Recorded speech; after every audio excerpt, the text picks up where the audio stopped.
Shane, you good? Excellent. Very good. Welcome, everybody. We're going to begin the curriculum meeting. It is Monday, December 17th, and I'm going to pass the baton directly over. Danielle and Stacy's going first.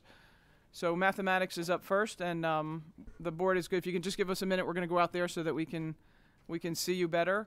Do you have a microphone? Save us a seat. Yeah, there's a walk-around one. It's easier if there's a cord attached to that. You can't walk very far. Oh, it's long. Okay. Drag that over, Stacy. All right.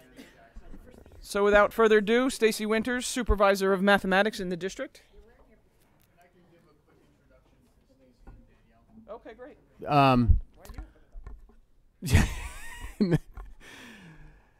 So today's a festive meeting because it's our last meeting of 2018, and by the time we see each other again, it'll be 2019, which is hard to believe. So we have Doug Walker on hand for our regular meeting to present to us about the report on the graduates and what our alumni are doing. And we thought, Karen and I, that it might be a good opportunity, since it's a happy time of the year, to bring in a couple of supervisors whose programs we spend a lot of time talking about, and that maybe they could give us just a quick update on all the exciting things that they've been working on, how their departments maybe have evolved and changed as we enter 2019 in ways that we probably couldn't have envisioned just 5 years ago. And of course, Stacy and Danielle, even though I surprised them a little bit with this request to present, were eager to do so, and they have so much to brag about and so much to be happy about and proud about that we are delighted they're here. So I'll turn it over to Stacy, then Danielle will kick in. They've got a lot to cover, and of course, they're happy to entertain any questions that our board members have. All you, Stacy. Thank you. Okay. Thank you and happy holidays. It is my pleasure to be here this evening to talk to you a little bit about how math has evolved in general, and specifically what we're doing now in the District of the Chathams that we didn't or couldn't do 5 years ago.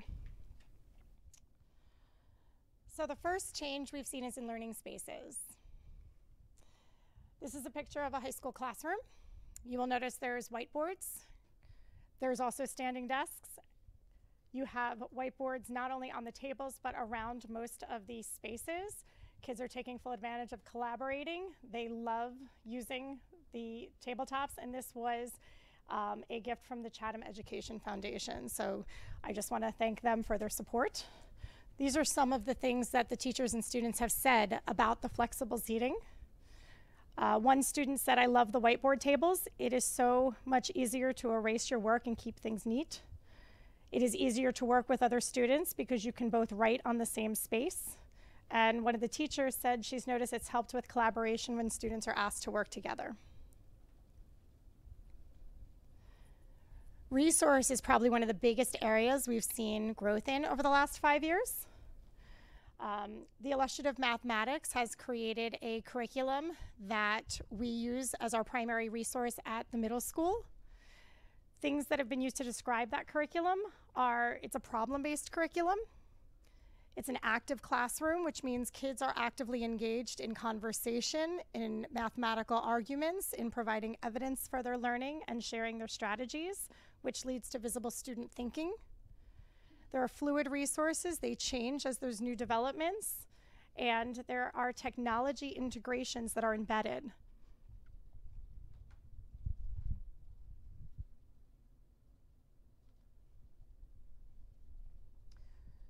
So this is an example of one of the units, and this is one of the examples of a technology integration. So as students are learning about positive and negative numbers, they see a direct application on their Chromebooks. They can place a starting spot. They can place a change in the positive direction or the negative direction. There's a visual to show that the arrows either work together or opposite. And then they can discover equations that coordinate with the visual. So they're discovering, they're seeing and finding patterns about how when the arrows go into opposite directions, what happens, when they go in the same direction, what happens, and how that would relate to a math equation.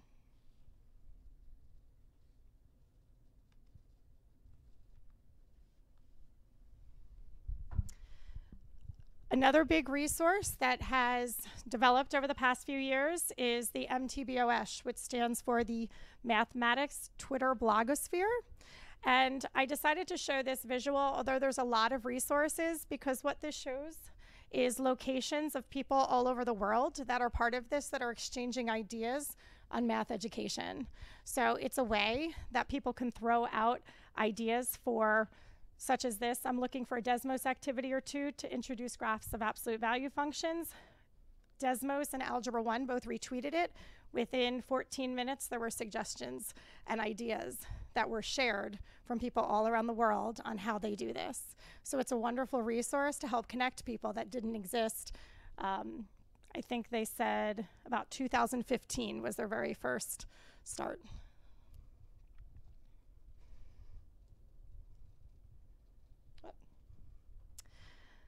Other technology that enhances and personalizes instruction and assessment that we use are Desmos, Edpuzzle, and Edulastic.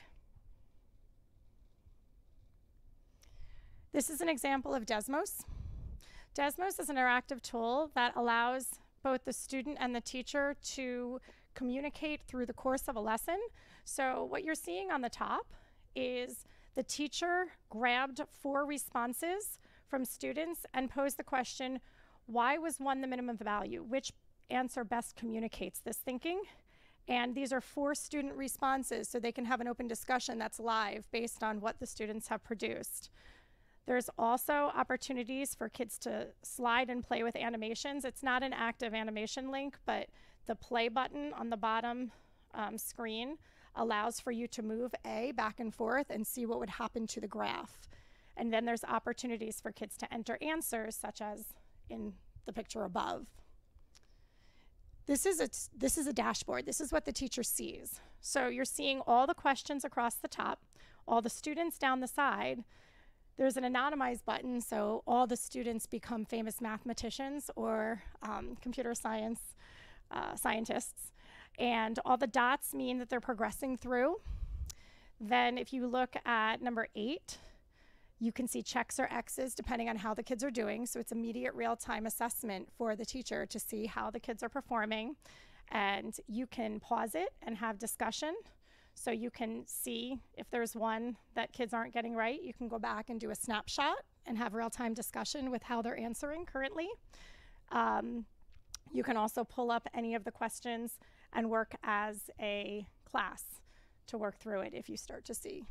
So that's one of the resources that didn't exist. When I reached out to Desmos, they said that also was 2014. This is an example of Edulastic. So this is a standards-based assessment that would model standardized question types now that our middle school is actively using. We also have some high school teachers using this. They can get real-time data based on class performance as well as individual student performance. And what's notable is the top left. If you see there's standards listed, and then all the way on the right is the standard mastery. So you need 80% correct to consider mastery. So the teacher can easily look at the class or a particular student and identify what standards have been mastered and not with the class, so they know how to go back and adjust instruction to meet the needs of the class. This is an example of Edpuzzle. Edpuzzle is a way to flip the classroom, but where you're getting feedback from kids. It can be done during class, but most teachers use it at home. So what you're noticing is there was a video uploaded, and this was one that one of my teachers gave last week at the high school to introduce a topic that there should have been familiarity from middle school in a geometry class. So all the question marks along the bottom are where the video pauses and asks a question.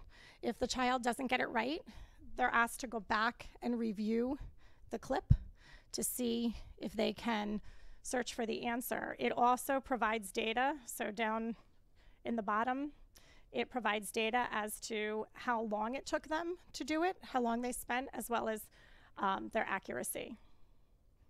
So the teacher can easily see the coding, whether Most of the students were getting green, a mix of green and yellow, and there are some reds that can come up if kids are not getting them right. What's nice is that this personalizes the education so that kids can review it at their own pace. If they miss something, they can go back and review it. And it acts as a way to either pre-assess or to introduce material before going into class and working with it. So mathematics, in terms of curriculum and in terms of the lens in which we teach, has changed a lot over the past 5 years. There's a greater emphasis on doing things such as applying skills, such as explaining strategies. It's not just about procedural correct answers. And so a lot of what you see out there supports teachers in trying to accomplish this in their classrooms, such as which one doesn't belong. This is an example from a high school class, a Honors Algebra 2 class, where the teacher identified 4 different inequalities and asked the students which one they think doesn't belong for each of the 4 and why. This is a completely open-ended question that allows for all students to be right and explain their thinking. This is something that's being done starting in kindergarten in this district all the way up through the high school. When I went in and asked students what they thought about resources such as which one doesn't belong, they liked it because they could see other kids thinking. There wasn't just one answer. It was like a puzzle. They had to figure out why each one independently didn't belong. They liked it because you can have your own opinion that's different from everybody else but still be right. They liked being creative. And they liked that you, when you talk about it and think about it, review the topics. These were 2. The top left was done in a middle school classroom. The bottom right was done in a high school classroom. And this is from a website called Would You Rather Math. So it basically presents a question where kids have to think about what information they would need to know to decide which circumstance they'd rather be part of. Again, they justify their reasoning, they think about what information they would need, and they kind of mathematically argue which of the 2 they'd like. This is a what do you notice, what do you wonder, and what mathematical questions could you ask? This is a way to get kids thinking about what they're looking at, as opposed to telling them the questions that they are going to be answering, asking them where their interest is in the visual they see. So this, again, was from an Algebra 1 class today.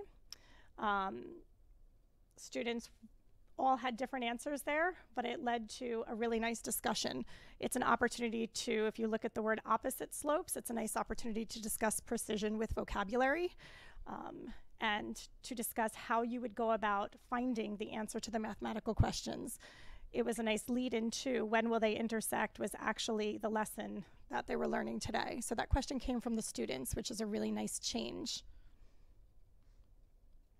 When I asked students what they thought of what do you notice and wonder, they said that it gets their brain prepared for math class because it gets it thinking.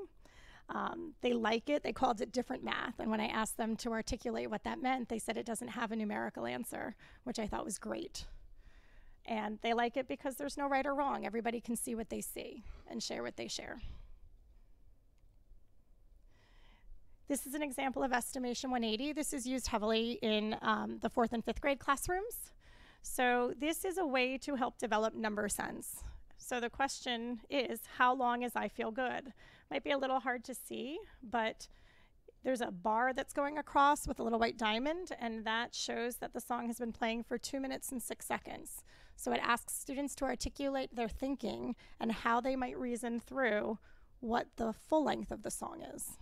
So they have to start using fractions and unit rates and dividing it up and talking out loud. It comes from a website that offers, it started out by offering one of these a day for an entire school year, which is where the 180 came from. But it's so popular, it's actually grown. Our students here in the school district make their own now, and many teachers use it as a station activity or a part of a tic-tac-toe or menu choice board. And kids, they're wonderful. Kids have started to challenge each other with Estimation 180. Another way to help develop number sense are clothesline activities. They're fluid number lines that help students understand not only where numbers go, but where they are in relation to each other.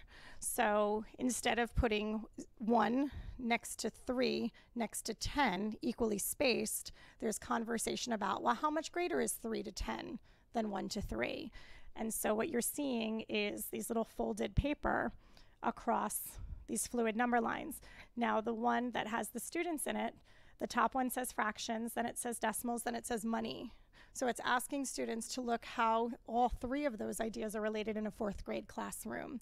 So what happens is the cards that are on the middle row are all decimals, but they're still relational to both the fraction line above it and the money line below it.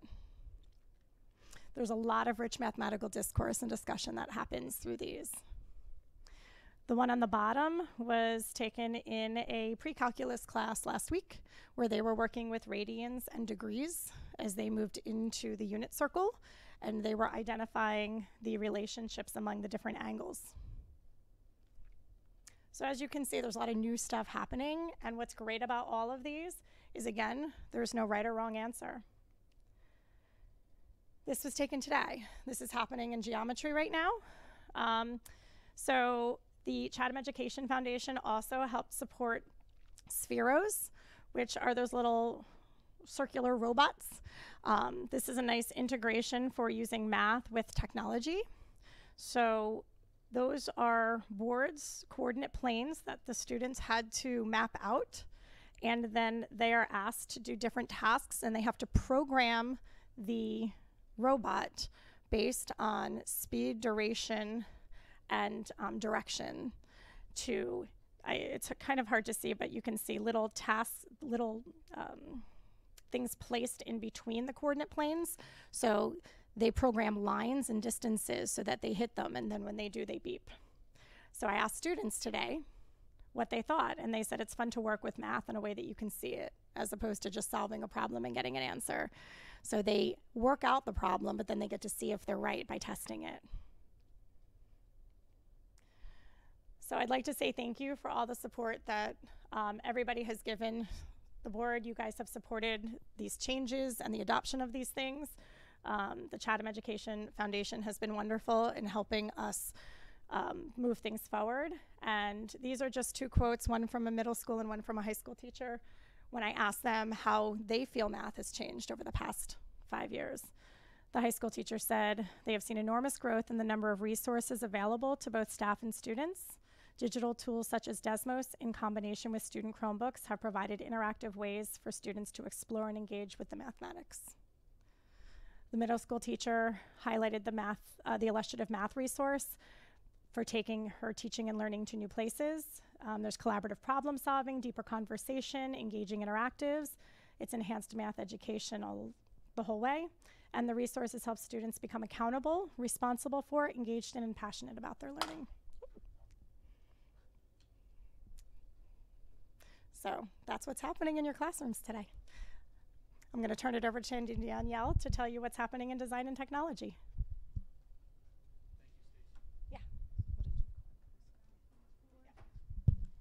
We'll have questions at the end, Stacy.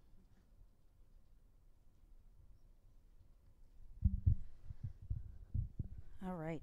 So the last time I was at an open curriculum meeting was the end of my first year. So it's almost been 5 years since I've addressed all of you about our design and technology program. So what my goal is for today is to kind of talk about where we were when I first started and where we've come over these past 5 years and the kinds of things that we're doing and the kind of resources that are available to our students. So like I said, in 2013-14, this is what we had in our design and technology program. It only existed up at the high school. We had 2 classrooms available to us, and these were the courses that we offered. Okay, so only if you were a high school student were you able to engage in our design and technology or a STEM program here. And the courses over there on the right-hand side belonged to the math department. So they weren't even really considered part of our program.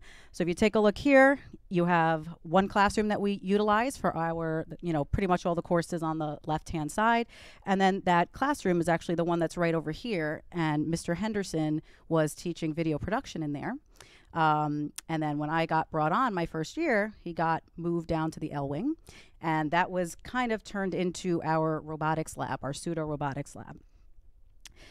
If you took a look at our elementary schools at the beginning of 2014, what we were able to do was take the computer lab that was connected to the library media centers, and we turned them into STEM labs. Now, the one thing you'll notice is there's desktop computers on top of the tables, and it really didn't align with kind of our goals for our STEM program. You know, our goals were for the students to be engaging in hands-on learning, and it was kind of difficult to cut, glue, and design and build with those desktops in the way. The middle school, we took over a computer lab, and we also were in an old world language classroom. So those were built, you know, just to be used as regular classrooms, and we're in here trying to design, build, use tools. So you'll notice there's a lot of clutter. So we were kind of limited in what we were able to do, design challenge-wise, and with our students. So that brings us to today. So what I'm going to kind of talk us through a little bit are some of the changes we've been able to make and what you should see when you walk into some classrooms throughout the district. So if you were to walk into any of our elementary classrooms, these are the kinds of things that you'll see. Our students are working collaboratively. I still remember my first year, I walked in, seeing the kids engage in the engineering design process, and there were a little bit of tears and no, because they're not used to working with each other. So I like my solution better. And some of the things that we were trying to teach the students was, how do I work with somebody else? How do, if I have a great idea and Stacy has a great idea, but we need to build one solution, how do we pick the best parts of what we both have? So in the beginning, our students are taking a look at a problem that's present in our daily life, or, you know, present in whatever the teacher is providing. They're planning, they're designing solutions, they're building. And then what I like the best is at the end, the students are actually testing, and they're reflecting on their designs, and they're engaging in a redesign. So these are some of my favorite pictures of elementary school. So the kids are actually designing the 4th little pig house. And so you'll notice there's a hair dryer on the left-hand side. That's actually the big bad wolf. And those kids are actually cheering because theirs actually withstood the big bad wolf. So you see how excited the kids are as part of their testing process. So thanks to PTO donations, about 2.5, 3 years ago, we were actually able to completely change the way our elementary classrooms looked. So we were trying to go with a more collaborative kind of learning environment. Our students are working in groups all the time. So we were able to get collaborative seating that kind of just matches our program and what our goals are. So you'll see our students a little easier to work when those desktop computers are not in our way. And this is Lafayette. So the PTO also donated, you know, some larger tables for some of the things that we're doing there, along with now robots and a 3D printer. So now at the K-3, we're developing a foundation, and the kids are now coming to Lafayette, and we're able to apply that in ways that we couldn't before. So now they're engaging in coding. They're engaging in CAD and 3D printing at our 4th and 5th grade elementary schools. The middle school is probably where we're going to see the most amount of change, or we have seen the most amount of change in the past couple of years. First, all the courses on the left-hand side, very few of them were from that first year, 2014. We've really engaged in a redesign of them, even if some of them do have the same course names. We created new classes, and we redesigned a lot of them. The 2 classes that you'll see on the right-hand side, we actually, you know, kind of stole them from the ELA department. And we did that so that we can have some nice articulation with what Mr. Henderson does with his students up here at the high school. So we have a very robust media and video production program up here, and we had something, you know, starting down at the middle school. So that has now become part of our STEM program. And the teacher, Ms. Michelle, has been working with Mr. Henderson on some articulation there. The other really exciting thing is we were able to get an awesome facility update. So we got an entire edition that has been dedicated to supporting our classes and enabling us to do some of the things that we weren't able to do in those smaller spaces. So what you'll see here, I'm going to show you all 3 of the labs. I call them the Creativity Lab, the Innovation Lab, and the Design Lab. Each one has a specific purpose. So you'll notice very high ceilings. That's going to enable us to do different things. Who knows? Maybe in 5 years, 2 years, we'll be flying drones inside, right? Maybe. But we have the capability to do so. We have some nice high ceilings, exposed ductwork. You'll notice there's a lot of collaborative desks and tables. Everything's on wheels in this classroom. So if we're doing something that the kids need all the tables out of the way because we're going to be testing something, we can move them out of the way. The other thing I love about this classroom is our media tables that line the entire classroom. So these were recently installed, and these are all students working on different aspects of the engineering design process, and they're working independently in this part, but now they need to share what they've been working on with their classmates. So what they're doing is they're plugging in their Chromebook, so we're able to capitalize on that on our one-to-one program at the middle school, and they're able to showcase some of the things that they've been working on to the rest of their class, which is awesome. You'll also notice we have whiteboard walls in the classroom, so students are able to do brainstorming, create checklists, and so on and so forth as they're working through the process. The next lab is our innovation lab. So you wouldn't believe how difficult it is to find collaborative computer desks, because they tend to be designed to be in rows and facing the front of the classroom. We knew in here our students are engaging in robotics and in CAD, and they're working in pairs or they're working in groups. And we needed the students to be able to see each other, engage in conversations with each other, and also have empty desktops on the top, the tabletops, so that the students can actually be building their robot plugged into the computer, engaging in the programming, and testing it and seeing what it can do. All the way in the back is a little prototyping lab, which I'll show you a picture of in a second. So these are just some pictures of the classroom in action with the students using them. We actually have floor space. So what we were doing before is the kids were programming on laptops, and they would, fix everything, and then they need to test it, but we didn't have enough space in the classroom. So they'd be out in the hallway, testing out their robot, realizing something didn't work, having to run back into the classroom to engage, in another iteration of their program. So now we can do it all in one space, which is awesome. And the prototyping lab, which I said is in the back, we now have an entire space that's connected to this lab that houses our 3D printers, our laser engraver, our vinyl cutter, our heat press. So all those different types of prototyping things are all located in the room. And our last space is our design lab, or our fabrication lab. So you'll notice what we actually have now at the middle school, we have been able to bring back machines. So previously we didn't have any of those because we couldn't fit them in the space. And it was also very difficult to be able to use hand tools. So now we've brought that capability back, and we're starting to beef up some of the things that we are doing down at the middle school. And another space, so this actually is entering its second year. What we were able to do was actually create a video production and media production studio and space down at the middle school. So they have collaborative desks down there where they're all working together, and then they can go ahead and bring it into the studio, which you'll see on the top. And the Chatham Education Foundation actually provided a grant for us to purchase iPad teleprompters. So that's been an awesome addition that we've been able to kind of get going down at the middle school. So you'll see that space is there in the back.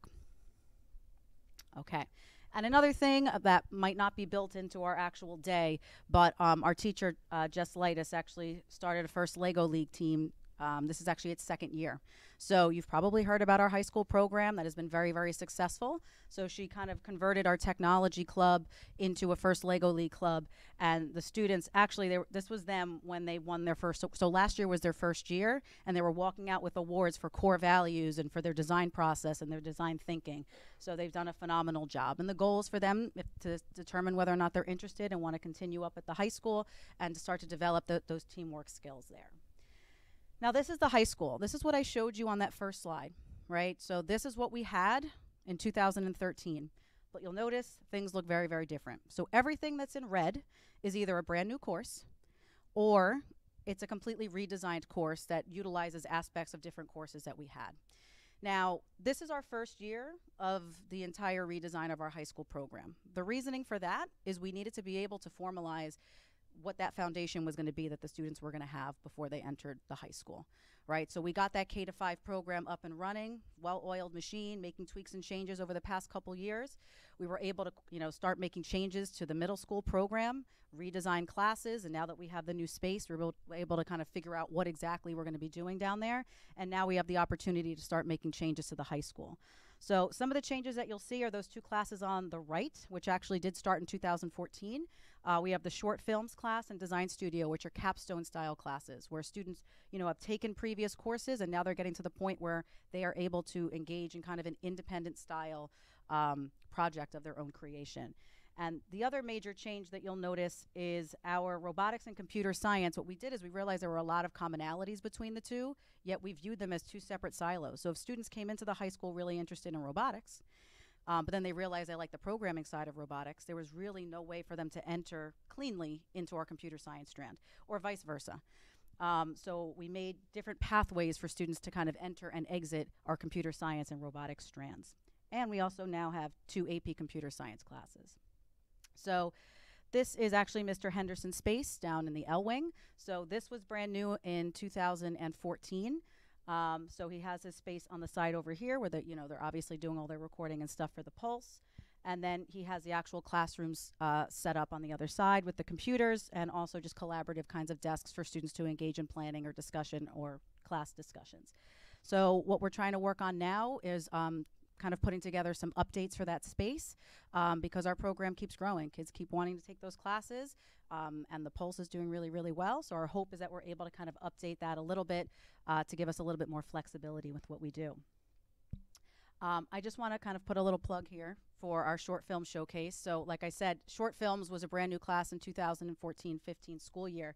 Mr. Henderson and his kids have done a great job, and the students are actually writing and directing their own short films. And this past year was the first year that Mr. Henderson was able to actually get the Roberts Chatham Cinema, and the students got to see their work out on the big screen. They had community members show up. So putting a little plug here because that's going to be in 2 months. So if you've got nothing going on, once we formalize that date, we'd love to see you there.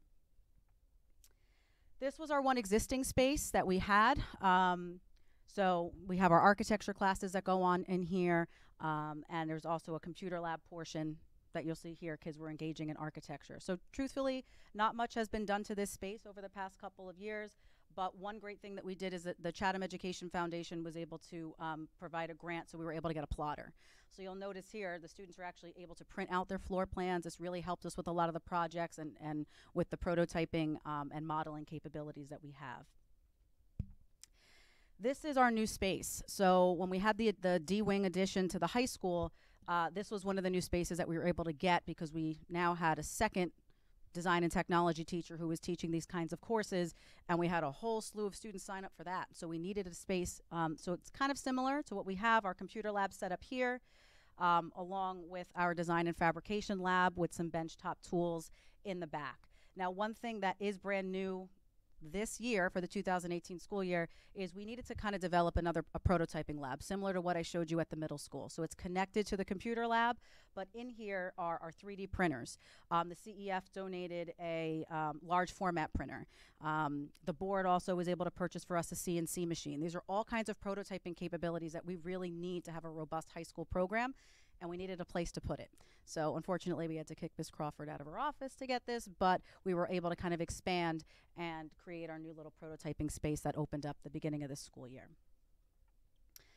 And this is probably what you've heard about. This is what's been in the news about our program, but we have a very, very, very active and very successful FTC robotics team here. So we have 2 teams that operate out of our advanced robotics class. I can't believe this, but this is the 4th year that we are running that class. And last year, in their 3rd year, the students actually made it all the way to the World Championship, and they placed 20th in the world. So that was phenomenal. And I just want to kind of also have a plug here for Preferred Freezer. He actually, we were not expecting to make it to Worlds, and he donated the money that was able to kind of get our students out there, the accommodations, the travel. So that was phenomenal, and it was an amazing experience for them. When they came back, I can't explain to you how excited those kids were. They got to see kids from all over the world, all over the country, and connect with them and network. It was a phenomenal experience. When those students finished that up in advanced robotics, we had another Chatham Education Foundation grant for aerial robotics and drones. So we use that a lot kind of in conjunction with what Mr. Henderson does and get a lot of video and things like that. So you'll see a lot of that in the Pulse as well. So they start to kind of do that once the competition season winds down.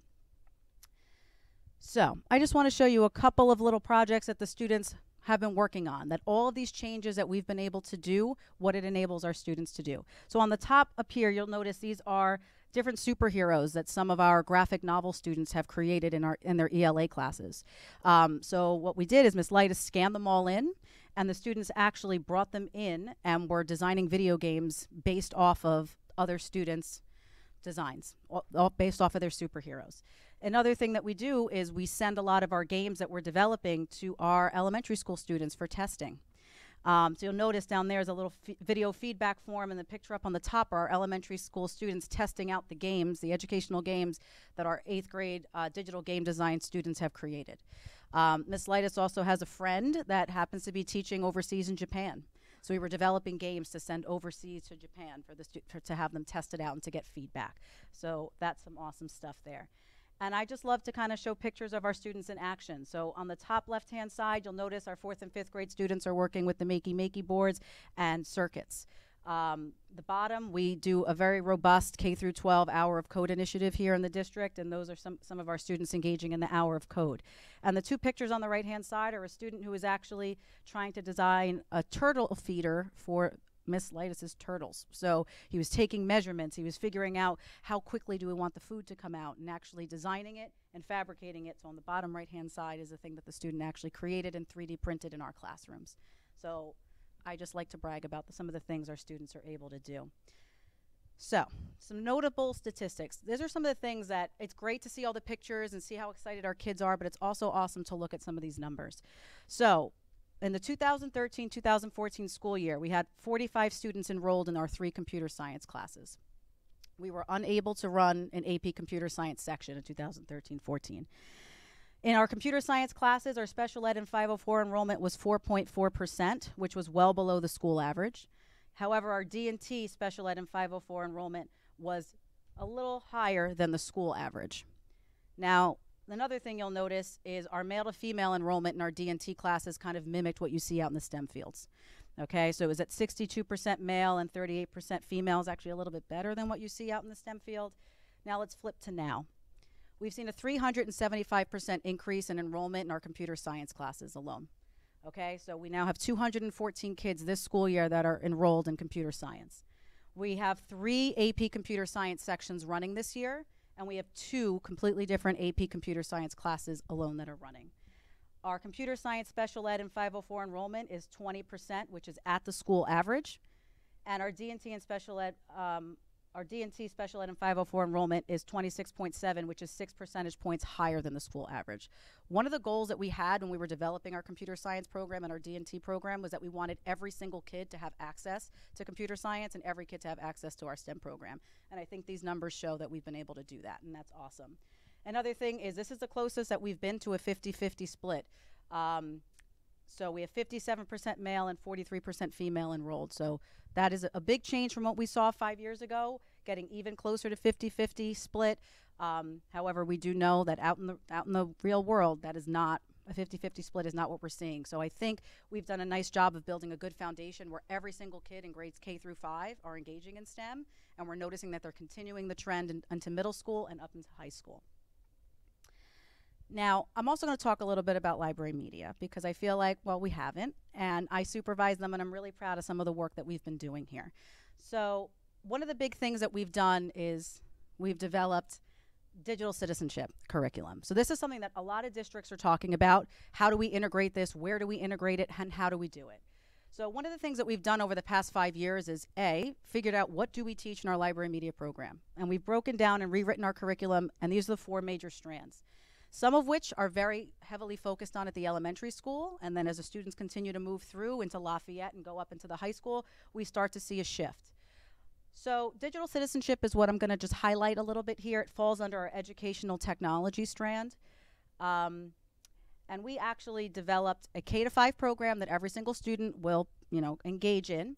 These are the major strands that we hit on in our digital citizenship curriculum. We use Common Sense Education as the foundation to develop these lessons, and Nearpod actually took those lessons and turned them into little modules that the students can kind of engage in with the teacher as part of whole group instruction in our classes. So what we do is we actually have 3 lessons in kindergarten, and we have 4 lessons in all the other grades, 1 through 5, hitting on different topics that focus on some of the things that you're seeing up above. And our goal here in the district is to empower our students to think critically, behave safely, and participate responsibly in our digital world. And technology is everywhere, and we need to make sure that we are providing students with what is safe to do online, what should you be doing, and what should you not be doing. So that we're doing through our library media program. Our digital footprints and self-awareness class is actually in its 5th year. So we've been doing this at the middle school. It's a required 7th grade cycle. Students are engaging in different kinds of things like interviews, film studies, creation of their own digital footprint, doing research and engaging in discussions and debates. So they're also learning about applicable laws that pertain to the use of technology. Some of the things we talk about is developing a balance between technology and the other things that you like to do. So this class is in its 5th year, so this is kind of how we engage our middle school students in digital citizenship. So just to kind of summarize a little bit, some of the things that I talked about. Over the past 5 years, I think we've developed a robust K-12 STEM program from the ground up. I've hosted a lot of districts that are trying to come here and see some of the things that we're doing because they're not doing anything at the elementary level. So we are one of, if not the only, K-12 STEM program in the state of New Jersey. Every single child in grades K-5 gets weekly STEM instruction, which is awesome. I mean, previously, if some teachers were interested in STEM, the kids were kind of dabbling in it, but now every single week students are engaging in STEM activities. And I think this has done a nice job of developing a great foundation for us to build upon once the kids reach middle school and high school. We've also formalized a comprehensive K-12 library media program. So I highlighted digital citizenship, but there's a whole heck of a lot of other ththings that we're doing through that program. And the librarians have been great with kind of articulating what that's going to look like at each grade level. We provide every single student in grades K-5 and 7th grade with digital citizenship instruction. We brought our STEM male to female enrollment within 14 percentage points of a 50-50 split, which is pretty awesome. And we also increased our computer science enrollment by 375% in 5 years. So I've been kind of putting some of those pictures up there, but I just want to thank the following people because none of this would be possible without them. CEF, anytime we have a wonderfully cool, crazy idea, has funded it for us to try.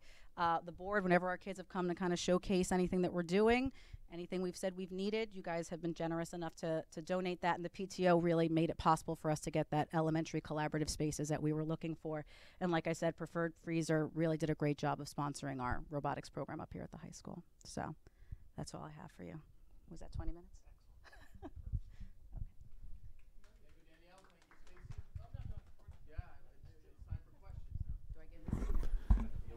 Yeah, why don't you head towards Stacy, and then you can field questions over there that come your way.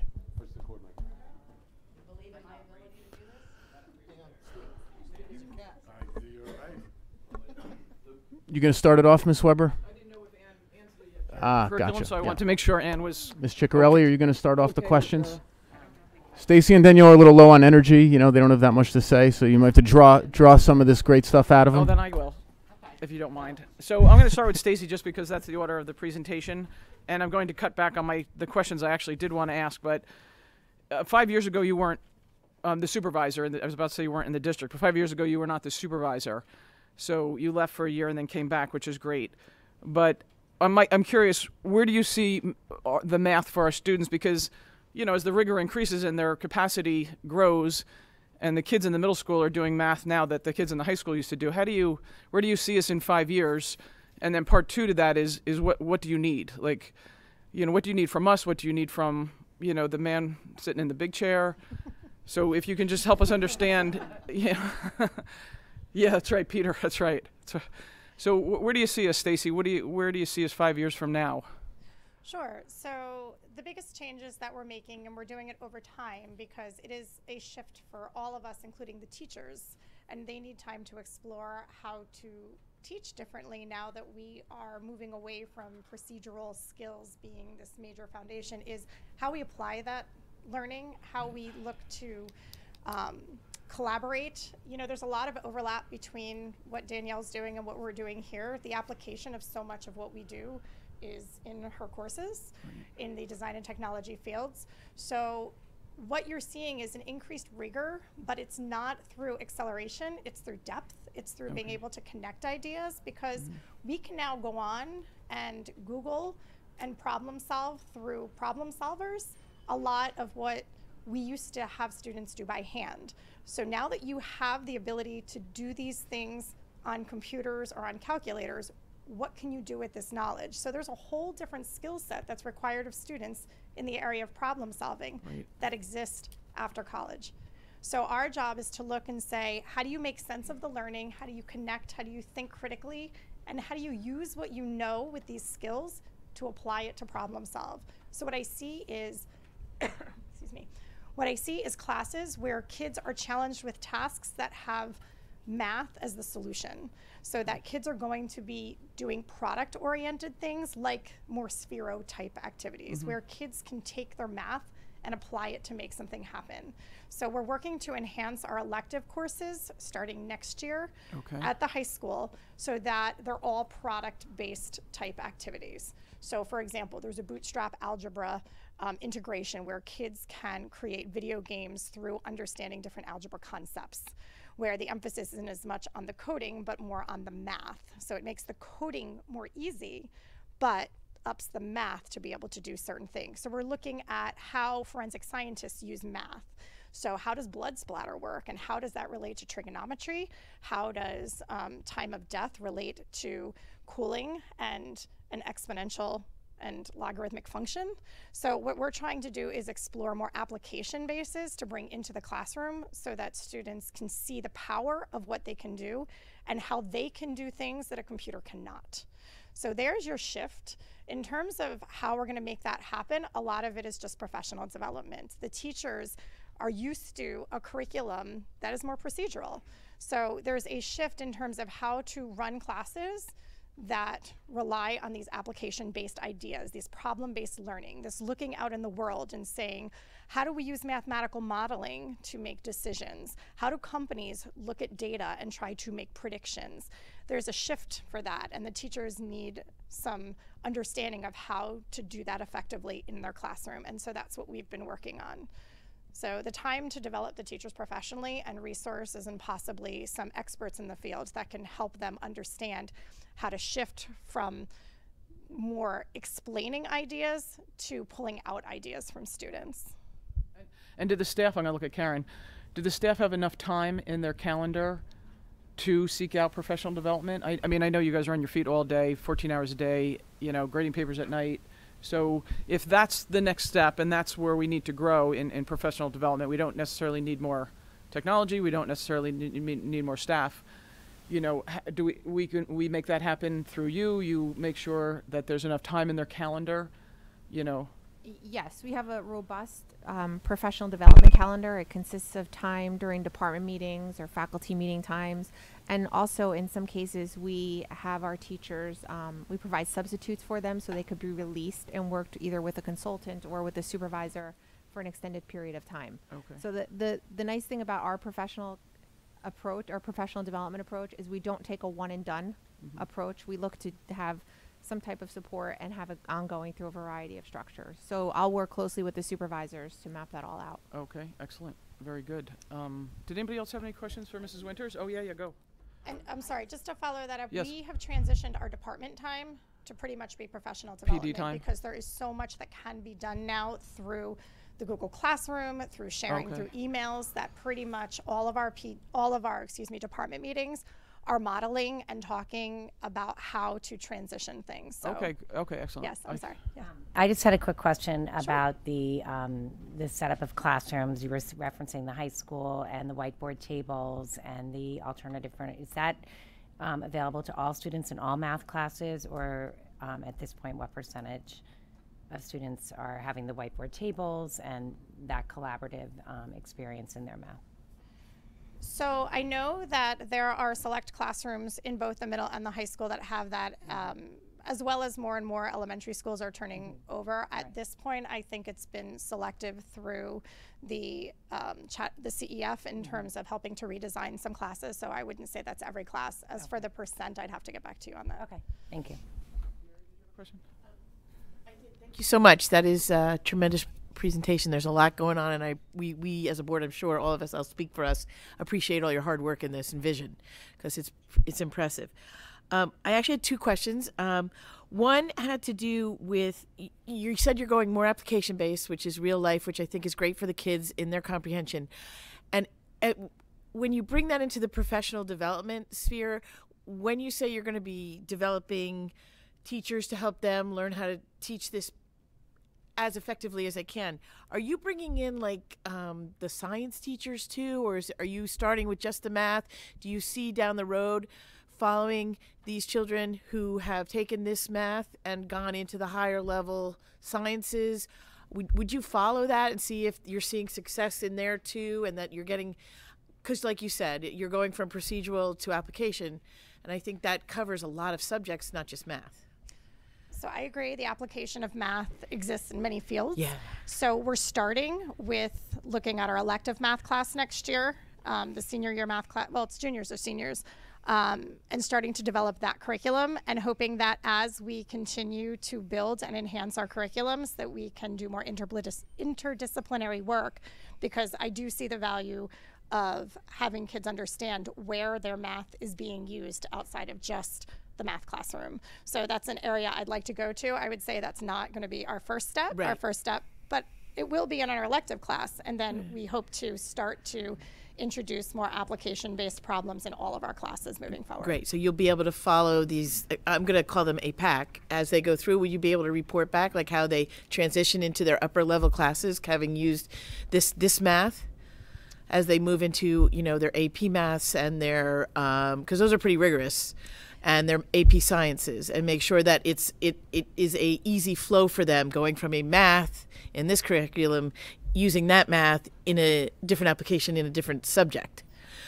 Could we follow them and make sure that that's a seamless transition? Absolutely. I mean, I think it is a balance, though, because our AP courses or our AP tests have not transitioned to those types. That's so we have to keep in mind that, you know, we have multiple tasks to develop, multiple things to do in the classroom. One is to make sure students are comfortable with the rigor and the procedural skills that they need to be successful on these tests. But the other is develop the thinking, the problem solving, and the mathematical practices, which are going to occur through these application-based questions. Absolutely. And I think it's a great real-world way of using math. I totally agree with that. But I just want to make sure that we're preparing the kids for the next level as well. Absolutely. So I appreciate that. And I look forward to hearing more success on that. The other question I had, you showed a grid, and forgive me if I get the name of the grid incorrectly. I think you said Desmos. Is that where you had the children's names and the teacher up there? Yes. And check marks and X's? Yes. Do the children get to see that, or is that just a teacher thing? Can they compare? Is that so the whole class can see where they're at, or is it just a teacher? It's up to the teacher to show whether or not how they want to use it. So there's a type of Desmos activity called card sort, where picture matching cards, old school, but you're doing it electronically. And for a task like that, they project what the kids are doing so they can see in real time if they're matching them correctly. So it's a really quick formative assessment for them. But on that slide in the top left is an anonymized feature, so none of the kids know what they do is when that's hit, not only does it project the name, but it changes the name on each person's screen so that they know who they are looking up, but nobody else has any idea which child is I just wanted to see how that worked. I wasn't sure whether that was just a teacher tool or that the classroom was seeing that either. Thanks. I appreciate that. Thank you. Sure. A follow-up just on that Desmos. Say that 5 times. So are all the teachers using it, or are there just some teachers? I guess I just want to get a sense of how uniformly those tools are being used. Sure. So it's a newer resource. Everything you're seeing has happened within the last 5 years. But as Jill mentioned, this is only my second year here. So it's something that I'm kind of bringing to the department meetings and sharing out. I think that as you experience it as a teacher, it helps to understand the power of these resources. So at each department meeting, we highlight one of these resources and talk about how to leverage it for effective mathematical discourse, assessment, formative assessment, things like that. So there's constant discussion regarding these resources and how to best apply them. And you have multiple teachers, speaking to professional development, there is an option for teachers to kind of pursue passions this year for their own professional development. And many have chosen to look into many of these types of ideas to integrate into their classroom more. So I would say, I can't say 100% of the teachers are using it every week, but I would say almost every teacher has used Desmos, and we're working more and more to integrate it into more lessons because it's a great use also of the Chromebooks with the one-to-one initiative. I just want to make sure we keep an eye on the time. Sure. Go ahead. I just want to give Danielle a chance in the hot seat, but go ahead. No, so I noticed the increase in collaboration over time as a focal point for the whole process in designing curriculum, which is great in its real world. I know different children move at different speeds, and very outgoing children may work very well in a collaboration type environment. And there are some kids who may not have that confidence and may shut down and get scared. So as we move towards this technology and we all get wowed by the technology, I would just like to put out there, please keep in mind that there are kids with IEPs. I'd like to see them getting the benefits of this, but they may need some extra help with those resources to help them move down that path. So you don't have to comment on it now if you don't want to, but just I'd like you to keep that in mind. Sure. Daniel, same question for you. Technology changes rapidly. What's out today is almost passé. So you have this train wreck coming down the track. Wreck. Well, how do you keep up with it? How do you, the students in kindergarten today won't be using any of what you just talked about. I know. Okay, it's not a train wreck. It's but really it's a challenge. It's a challenge. How do you, what do you see us in 5 years, and how do you prepare for that?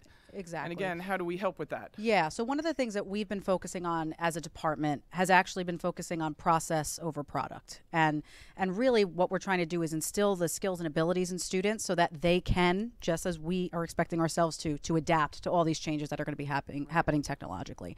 So obviously, I mean, some of the stuff that we're doing in the budgeting process is getting these new things, testing some of these new things out, utilizing CEF to test some stuff out in order to figure out what works, what doesn't work, what we're not going to move forward with anymore, and so on and so forth. So the nice part is, since we're really focusing on a process, our K-5 program, for the most part, I think is going to be pretty stable, other than changing design challenges and a couple of the modeling materials we might be using.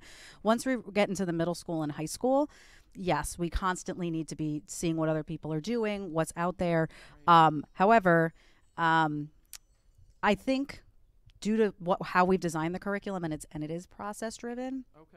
Fingers crossed, there isn't going to be anything other than what we normally need to do as part of our budgeting process. Anything sort of large is what we're trying to kind of embark on at this moment. Okay. Like I said, the high school, we specifically waited to kind of redesign that so we can see where the kids are coming. Right. And we moved a lot of stuff down to the middle school.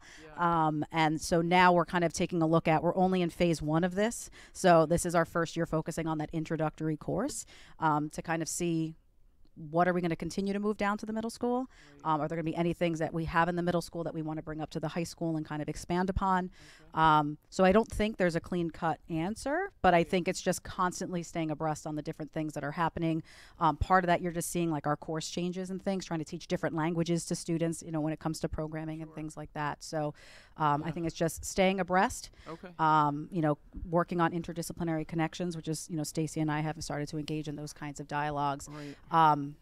And over the next couple of years, our focus is going to be on, you know, a couple more updates, prototyping lab-wise and things like that I think are going to set us up in the long run for success. That's excellent. Two things keep me up at night: the safety of our students and being able to keep up. Yes. You know, 40% of the kindergartners will be in jobs that don't exist today. Exactly. How do you prepare a student for that? Yeah, and I think that's why, like, really the big push, and I mean, I was a technology education teacher, and truthfully, there were certain projects you did and certain things that you did, and that has been the big shift for us here, is we're not teaching a project, and we're not teaching this thing that the kids are going to create. We're trying to develop those skills and abilities that, regardless of what the kids are going to be going into post-graduation, that they have that flexible thinking. They have that ability to problem solve and use math and use, you know, those different kinds of skills to be successful. So in that shift, I think that, again, that is whenever I present on our program, I focus more on what I call like those soft skills than I do about like, oh, the kid made a CO2 car or whatever it is. Okay. Because that really is the future of what our kids need to be able to do. And safety,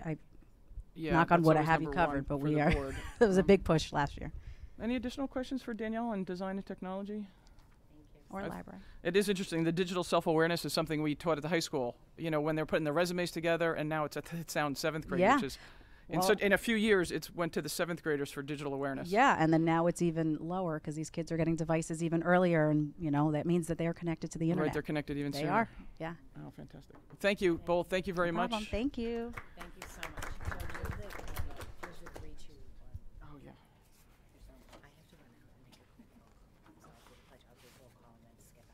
Okay, very good. Do you have a report? No. Oh, sorry. Okay. Folks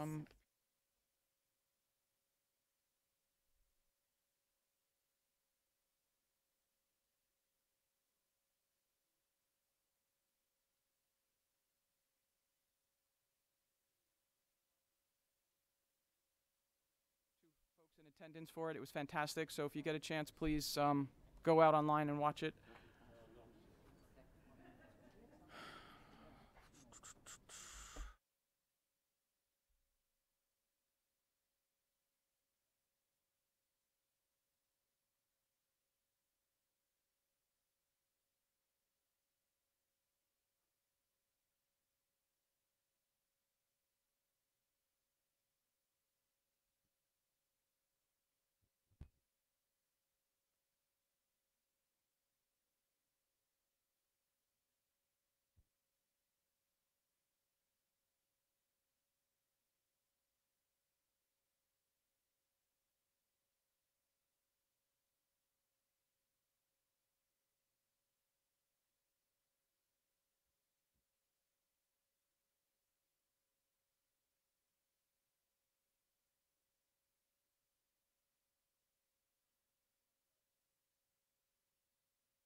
You all set? Okay, very good. Welcome, everybody, to the December 17th regular Board of Education meeting. Just a reminder, this is our last meeting of 2018. That absolutely flew by. So just a reminder, we do not have any additional meetings for the end of this year. January 7th is our next meeting. Just real quick, some housekeeping items. In accordance with the requirements of the Open Public Meeting Act, Chapter 231, PL 1975 announcement, I wish to announce that the New Jersey Open Public Meeting Law was enacted to ensure the rights of the public to have advance notice of and to attend the meetings of public bodies at which any business affecting their interest is discussed or acted upon.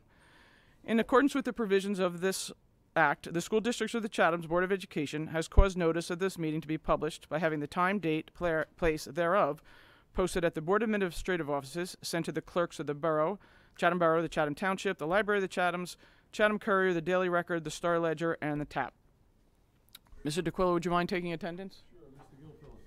Here. Mr. Ryan. Here. Ms. Chambers. Here. Ms. Ciccarelli. Here. Ms. Clark. Yeah, here. Ms. Kenny. Here. Mr. Ryan.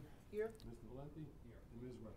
Here. 9 present in attendance. Excellent. If you're able, please stand and join us for the Pledge of Allegiance. The flag is over by the door.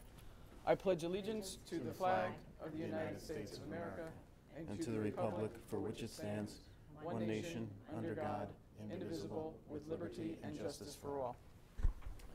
Thank you again. I have very brief President's comments. We had just held a open curriculum meeting. Curriculum is probably the committee that we have the most number of open meetings. We're now broadcasting them online, so I hope there was thousands of people watching. There's only 2 people in the audience, so if you have an opportunity, please go watch it. It'll be posted online. It was fantastic. We had an overview of our math department, K-12, and also our design and technology. Both of our supervisors were here explaining the curriculum, the vertical articulation, where we were 5 years ago, where we're going to be 5 years from now. So if you have an opportunity, please go ahead and go out and watch that. Just lastly, I just want to thank our student video team and our sound. We have Luke over here on my left, center Mason, and Shane on sound. So thank you, gentlemen, again for coming out. We appreciate your time and effort in this. And without further ado, I know we have a fantastic, my absolute favorite report of the year coming up. So Dr. LaSousa, passing it right over to you. Thank you, Ms. Weber. The only item under my section of the agenda is the report on the graduates. So Mr. Walker is here. He's on hand, and he is going to provide us some information on what our most recent graduates are up to. And I had an idea a couple of weeks ago that I ran by Mr. Walker, which was we don't always have a Board of Education meeting so late in the year, so close to the holiday. And this final week of the year, the high school always organizes something called Alumni Return Day, where they put out the word to the students who just graduated and try to wrangle up about 10 of them. And they do an assembly program for the current seniors in which the students share their experiences, how they, what advice they would give to kids going off to college for the first time, applying to college, and so forth. So I asked Mr. Walker, maybe you could grab a few of those students who have volunteered so graciously to share a little bit about themselves with their classmates and maybe get them to come to a meeting. So what we're planning to do is for Mr. Walker to sprint through his report. I'm going to chime in at the end on a couple of multi-year trends, as I like to do sometimes. And I'll go very quickly also, and then we're going to ask these three illustrious alumni of Chatham High School to sit. I'm going to ask Ms. Chase, Ms. Grant, and Dr. D'Elia to vacate their seats once Mr. Walker and I finish. And we'll have the students here, and we'll ask them a few questions just to see how they're doing. And you can ask them some questions too. And I've told them already that if they don't feel comfortable answering anything or don't want to opine on anything, they can pass. But otherwise, they're free to share with us their thoughts and insights into what it's like to leave Chatham High School and start out on their own. So without further ado, I'm going to pass it over to Mr. Walker.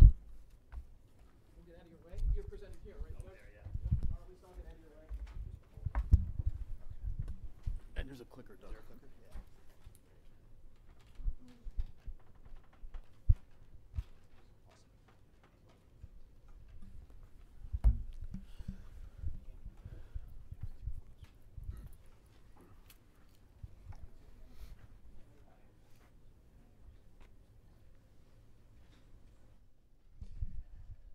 Okay, thank you for having me. I'm here tonight to give a report on the class of 2018. We deliver this report once a year, talking about our graduates and kind of what their outcomes are. So I'm here also on this presentation, like I've done in the past, is to highlight some areas of focus, areas that we're proud of and areas that we work on with our students, and also to respond to any questions that you have. So the first data set that I take a look at is, outcomes for students attending post-secondary institutions. And so in the class of 2018, we had 96% of our students attend four-year universities, 2% who selected two-year, and approximately 2% who chose an alternative path. Those numbers have been fairly consistent over the past 3 years, and to be quite honest with you, just as consistent going back in prior years as well. One of the areas that we take a look at with the graduates is try to get a feel for the types of institutions that they're choosing to attend. So I take a look at the Barron's ratings for competitiveness. We use that as the benchmark, and we group where students are attending by the competitive categories that Barron identifies the schools at.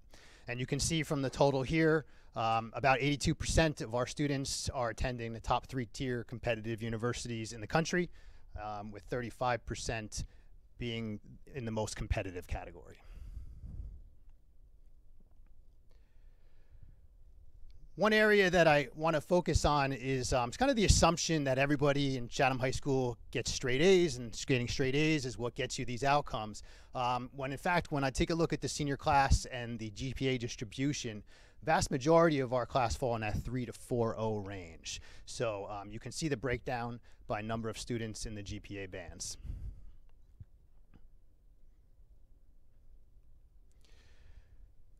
This slide has a lot of lines, but if you can kind of take a second to sort of digest it, what we did here is we took a look at the competitive categories and the GPA bands that are attending those categories. And one of the things I like to highlight here is that you don't necessarily need to have, if you're coming out of Chatham High School, above a 4.0 GPA, to get into some of the more competitive universities. And likewise, some students with very high GPAs choose less competitive universities for varied reasons. And one of the reasons that we try to stress to students is fit. And is it geographic fit? Is it program? Is it the ability to transfer more advanced placement classes? But we see more and more students making that choice and not necessarily going to the best available option in terms of competitiveness.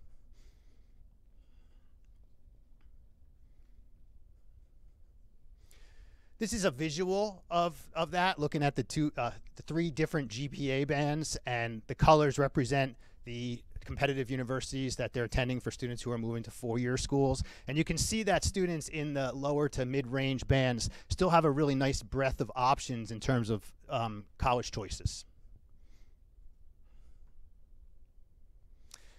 So I'm talking about, most competitive, very competitive, highly competitive, and recognizing that, maybe not everyone knows what schools kind of classify in those categories. So I just took a small capture of some of the more popular schools that in our district that fit these categories, just so you can kind of have a benchmark of the types of schools that we're talking about in each category. So you have a listing here of the most competitive, some highly competitive.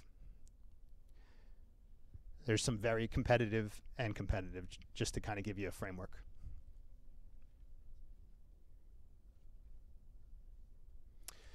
We take a look at kind of where kids are traveling, and the East Coast, tends to still be very popular. A lot of reasons for that. Some also great schools on the East Coast, which is definitely one of them. We have seen a little bit of an increase in students that have decided to stay in New Jersey this past year, so there's been a bump there. And you'll see in a few slides later that the #1 school in New Jersey that received applications from us is Rutgers.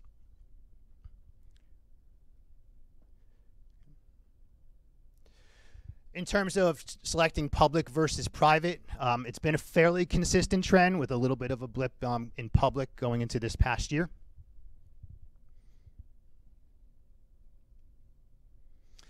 I took a look also at our special education cohort, and these are students who graduated with IEPs, special education students. And out of that, we had 88% of that cohort of students that moved on to four-year schools, 2% that moved on to two-year, and 3% that moved on to employment. This is that same cohort, that group of students, and the competitive categories for which they matriculated to.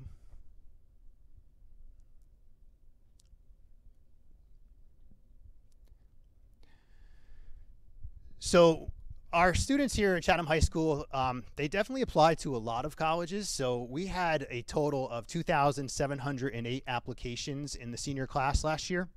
And so out of that, over 2,700 applications from approximately 300 students, we had an average of 9.1 applications as a whole.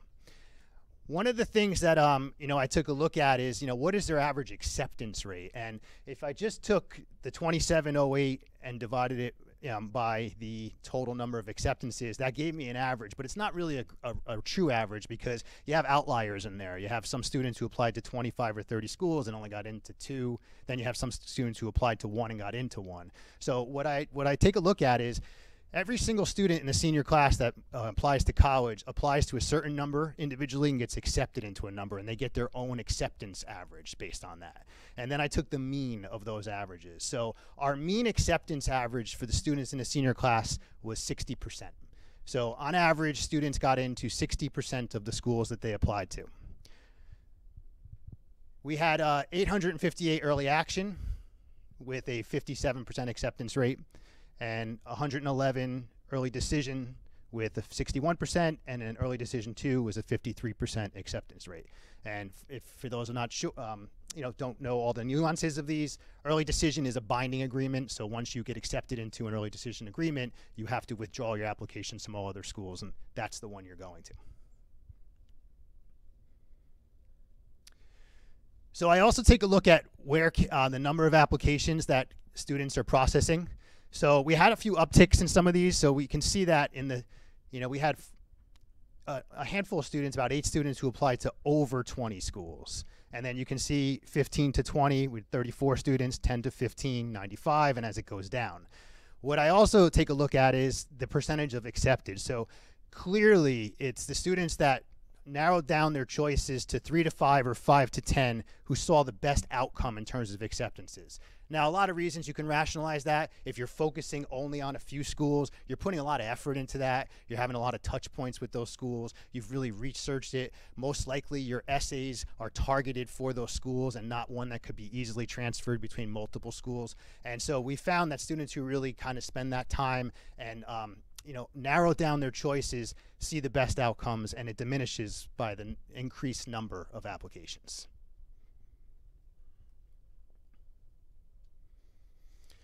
So we took a look at schools that are receiving 30 or more applications from this senior class. We look at this each year. An important point of this is these are the schools that our students are not just competing against the country or the world with, but they're competing against their peers with. Schools are only going to take so many students from Chatham High School. And so, when you look at some of these schools, this is where we have a lot of applications going out. And, Rutgers topped that list with 69. And you can see, the totals of each of these schools on here, which are popular schools for a number of our students.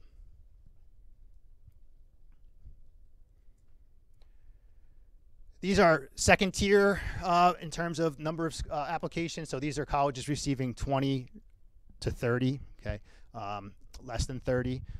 So these, again, are popular schools for our students to apply to.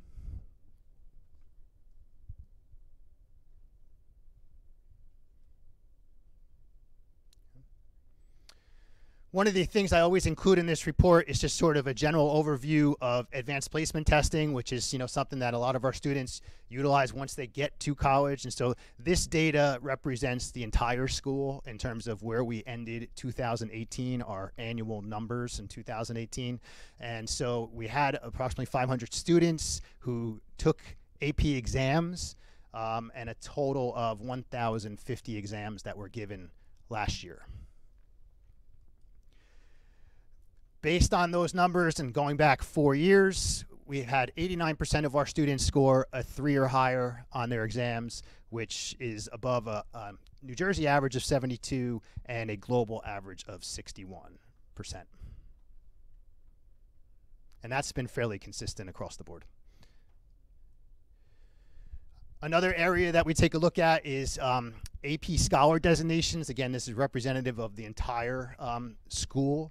But probably our most significant number, is the 101, which is an average of at least 3.5 on all AP exams taken, and scores of 3 or higher on 5 or more. So that's our greatest pool, but you can see some of these statistics here.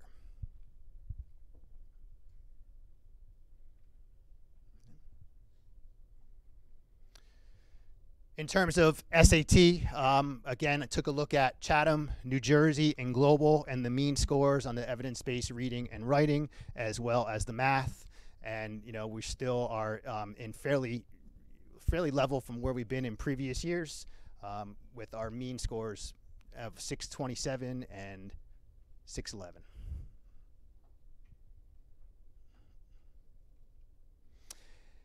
ACT has been incredibly consistent. In fact, our mean score in 2018 was the exact same mean score in 2017 and has been fairly consistent across the years, not just for Chatham, but also for the state and the national.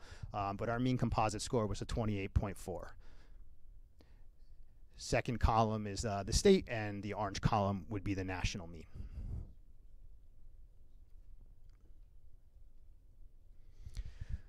Another area that I take a look at is really when we talk about alumni, and we have some alumni here tonight, but I like to kind of get a feel for how our students are ending up when they're in school and when they get to in the year 3 and year 4. So I use data from the National Student Clearinghouse, which is representative of over 90% of the students who are enrolled in college in the United States. And I took the class of 2014 who would have finished their 4th year of college in May of 2018. So if they graduate in 4 years, they would have graduated in May of 2018. And what I found was 72.5% of the students graduated at the 4-year mark. And that's actually, from a national perspective, a fantastic number. The national 4-year graduation rate in the country is 40%. We have 2.6% of the students that were in that class are not in this National Student Clearinghouse, so they're not accounted for in this data because they're just not part of that data pool. We had about 3.6% who were new to college, so they started college in 2018. And then we had 17.2% who were continuing, so they were heading into their 5th year. And a lot of times that's not necessarily a negative. A lot of students are in 5-year programs. There's a variety of reasons on why students are in those programs. And just because the 4-year graduation rate is at 40% is not always because of a negative consequence. It's sometimes the programs they're in. They could be master's, graduate, bachelor's programs, or just 5-year programs. And we had 3.6% of the students who had unenrolled. So 3.6% of the students by 2018 were no longer in school and did not graduate.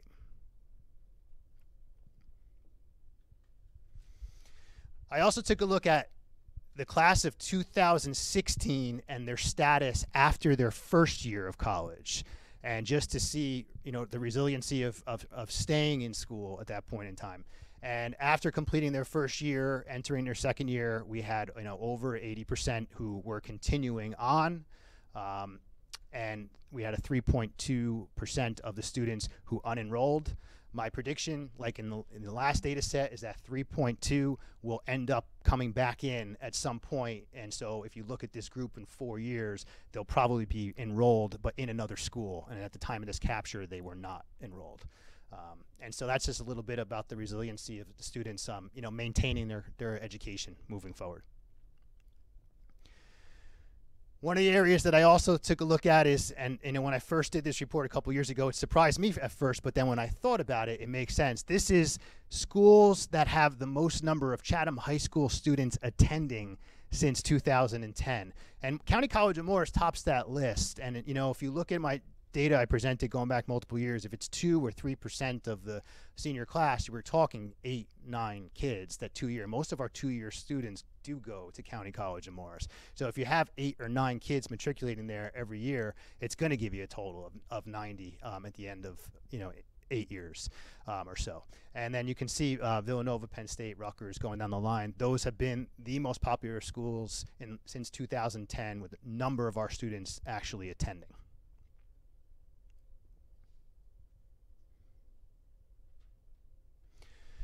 So we've had a lot of changes in the school counseling department. I have 7 counselors that I work with here in the department and a college and career counselor. I'm very happy to say that we hired a replacement college and career counselor that replaced Mrs. Beatty, who had left us in sort of the middle of last school year.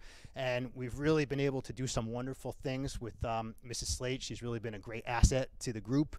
Couple of the highlights of some of the things that we've been doing is we've continued to have our college visits. So we have about 150 college rep visits every year from September to November. We advertise those for students, and they can come and sign up for those and visit us in the college career room and kind of get a real nice small group question answer information session with the reps. And in most cases, those are the reps that are doing the first reads on the applications for this region. So it's a really nice contact to make.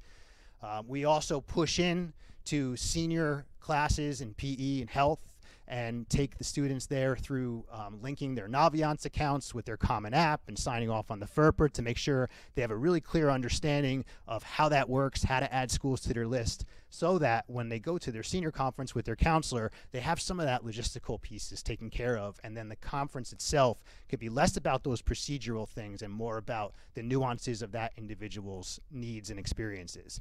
We also pushed into our special education learning skills classes in addition to that, to the push-ins in PE health, to give an additional layer of support in that area. We also have hosted drop-in hours on Monday, Wednesdays, and Fridays for seniors to be able to come in during lunch to our College Career Center with help on any of these areas related to identifying, asking questions about schools, the application process, anything related to questions that they might have. Mrs. Slate's been available to work with our students. Mrs. Slate has a background in college admissions, worked as a college admissions rep, Ithaca and Rider, and is also a certified school counselor. So she's been a really wonderful resource for our students and our whole counseling team. We did something a little bit new this year. We have a number of students, as you see, that are applying early action, a really significant number. It's a stressful time. You're going through the beginning of a school year. You have all these early applications going out. You're trying to meet deadlines. Kids, there's anxiety related to that, especially when you have application numbers that are in the 15, 17, 18, 20, like I had pointed on other slides. So we had an event on 11/1, which was deadline day for early action. It was sort of an unwind from the grind. We had some rest and relaxation activities in the college career room. We had some small food for the students. We had a therapy dog there to hang out with the students, and it was a really, really popular event, and I think a really nice touch to what we were able to provide on that day. If you check out our website on the counseling section, you're going to see a lot of enhancements in terms of resources there that will help students from grades 9 and up through this 4-year process related to post-secondary options. And one of the things that we're working on moving forward now, I have 2 counselors and Mrs. Slate working on their professional development for this year to start to really kind of ramp up our career side of things in terms of building awareness of careers and making sure that students have, first of all, recognition of all the options that exist out there, and not just college options, sometimes other options besides college as well, and also in terms of career, the majors that they're selecting, to make sure they really have a good understanding of what's involved in that before they start narrowing their schools based on that. So we've already put together a couple field trips to some career events at NJIT and another one coming up at Stevens, and we're looking to bring in some career visitors that will mimic sort of what we do with college admissions reps, where students will be able to schedule times during lunch or during study halls and come and visit with some parents or community members or other individuals that we know that can talk about their process of becoming what it is that they do for a living, so kids can have a better understanding. So that's our goal moving forward, because we think it's an area that we have to focus on. So with that, I'll turn it over to Dr. LaSousa, who's got a couple more slides. All right, I'll finish it off here. I like to every now and again look at multi-year trends and just poke around the data a tiny bit. So I took the last 3 years available on NJ Smart. New Jersey Smart is the student data tracking system that the New Jersey Department of Education uses to track all public education students in the state. And they have a partnership or an arrangement with the National Clearinghouse, which Doug referenced. And the National Clearinghouse is a consortia of, 95 or 6% or something like that of the universities in the United States. So the DOE goes out and gets information about our students, what happens to them once they leave. So there's a lot of information here, but I'll just break it down. The first thing is they give us our subgroups, and you might recall from Karen Chase's presentation that we don't have a large subgroup in areas of ethnicity or low-income students, but we do, of course, have special education learners. So we have the data from non-special education students and special education students. And you can see that our graduation rate, as is probably not surprising, is pretty high across the board. Then when you go to whether or not those students enroll in post-secondary institutions, this is what you come across. So this is students 16 months after graduation. So class of 2015, 16, 17.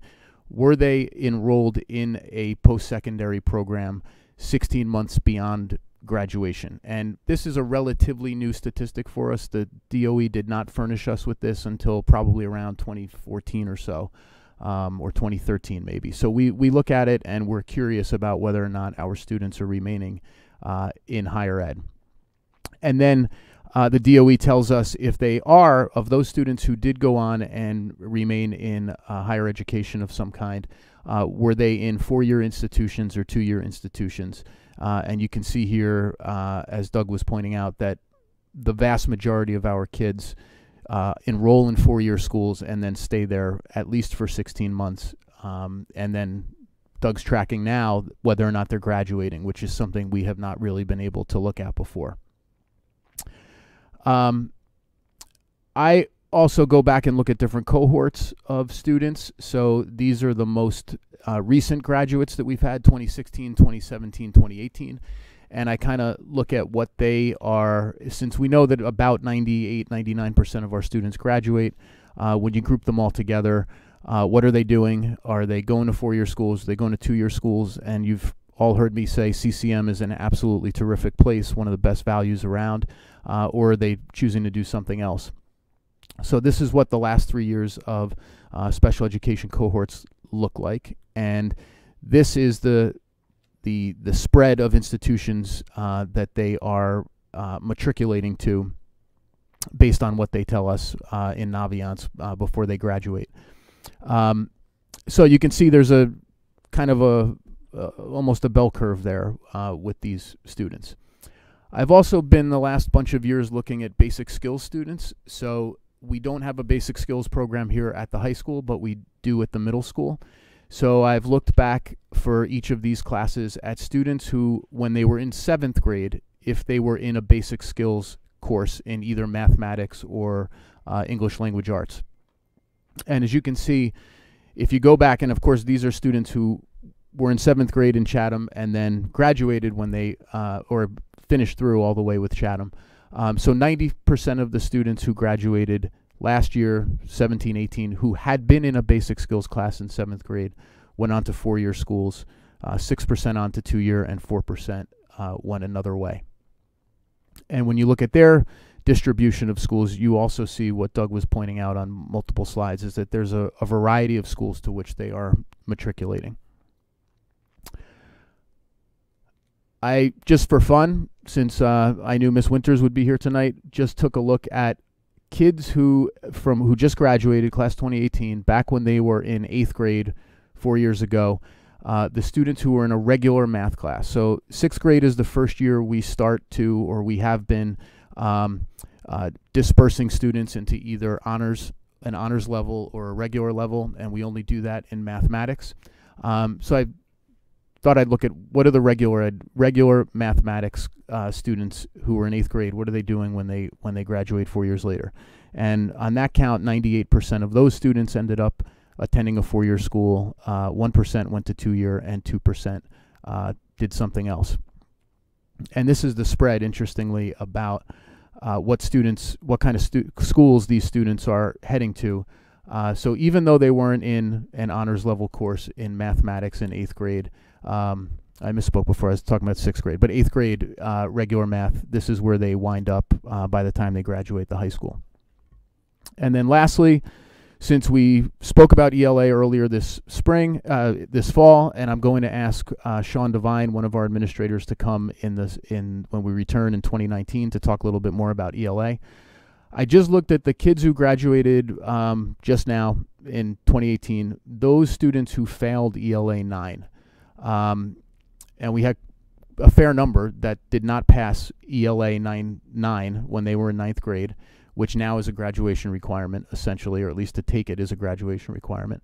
And 97% of those students ended up at a 4-year school, even though they did not pass ELA.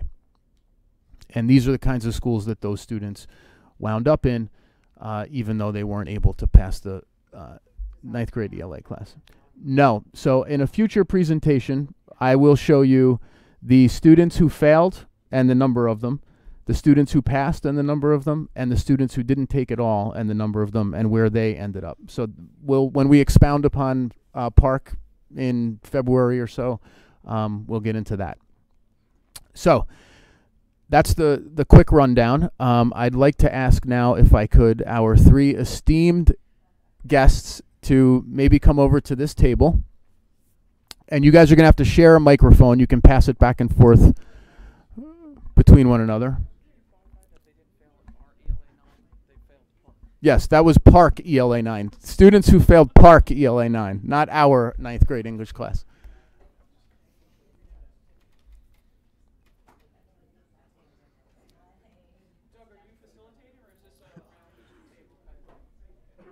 Doug, you want to sit here, actually? Pete, can you switch with Doug just for now? I thought I would start by asking just a few easy questions, softballs, and then you guys can take over and Doug can, insert himself where he needs to. So again, thank you all very much. We know that, well, it's early for you guys. You're college kids, so this is like dinner time. But thank you anyway for spending a few minutes this evening with us. Why don't you just start by introducing yourselves, giving your name, and where you are going to school now. I'm Peter Hoffler, and I go to the University of the Arts. I'm Mikey Bear, and I go to Syracuse University. And I'm Bella France, and I go to Roanoke College. Okay, next question is, are you guys happy where you are right now? And if so, why? What are you finding at school, and what's it like? Well, I'm very happy where I go. I really love my school. There's such a big community there, and because I go to an arts school, we're all artists and we're all supporting one another, and I really like that positive atmosphere. Yeah, I think I'm also really happy. I like the community. I like the fact that since there's a lot of freedom structured into like class schedule and like your daytime activities, I like that there's a lot of opportunity to like run into people and like, I don't know, make friends in like a less conventional way than necessarily in high school. And I'm also very happy. I love the sense of community and all the opportunities that college offers for us. And also being 6 hours away, I feel like I am home, even though I'm not really home. And having sat through that presentation that Mr. Walker and I just gave, is there anything that jumps out at you? Do you have any? I know one of the questions at your panel in a few days is what kind of advice you might give to a student who's in the high school now, like a senior. But looking at that, is there any advice you would give to a 9th grader, let's just say, or an 8th grader now who's going to start high school, knowing what you know now, having been in college for a few months? Did anything in your mind that would be worth sharing with other students? I think just looking at like the titles of like competitive, most competitive, like very highly, whatever. I know there's a point at which like we do kind of see that like breakdown of what schools fall into what category, and I feel like there is maybe pressure in this community to like stare at the upper echelon of that sheet, and like I feel like naturally like a 9th grader's eyes might gravitate towards like that section of the paper, but I would just say that it's important to like figure out what you want out of a school before you start looking at schools, if that makes sense. Like not looking at what is being offered to you and saying I should want that, like that would be the best thing for me to have, and really just say, well, what do I want out of this experience, and then, you know, pursue like research in that direction.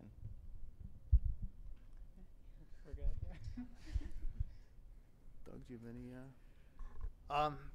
So can you talk a little bit about your experience at Chatham High School? You survived 4 years here at Chatham High School. A lot of times alumni tell me college is much easier than Chatham High School at times.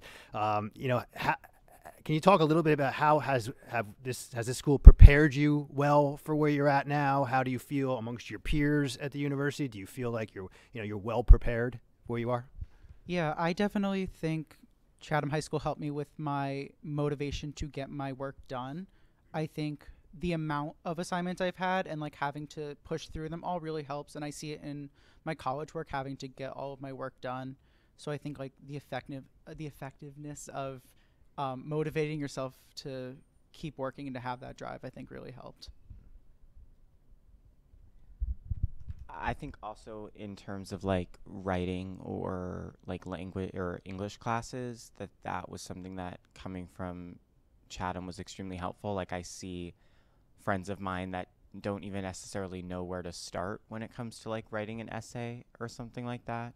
Whereas I feel like having come from here and spent a lot of emphasis on like we read a text and like figure out how to analyze it and write a paper about it, that I have seen. You want to weigh in on that one, Bella? Just basically what they said.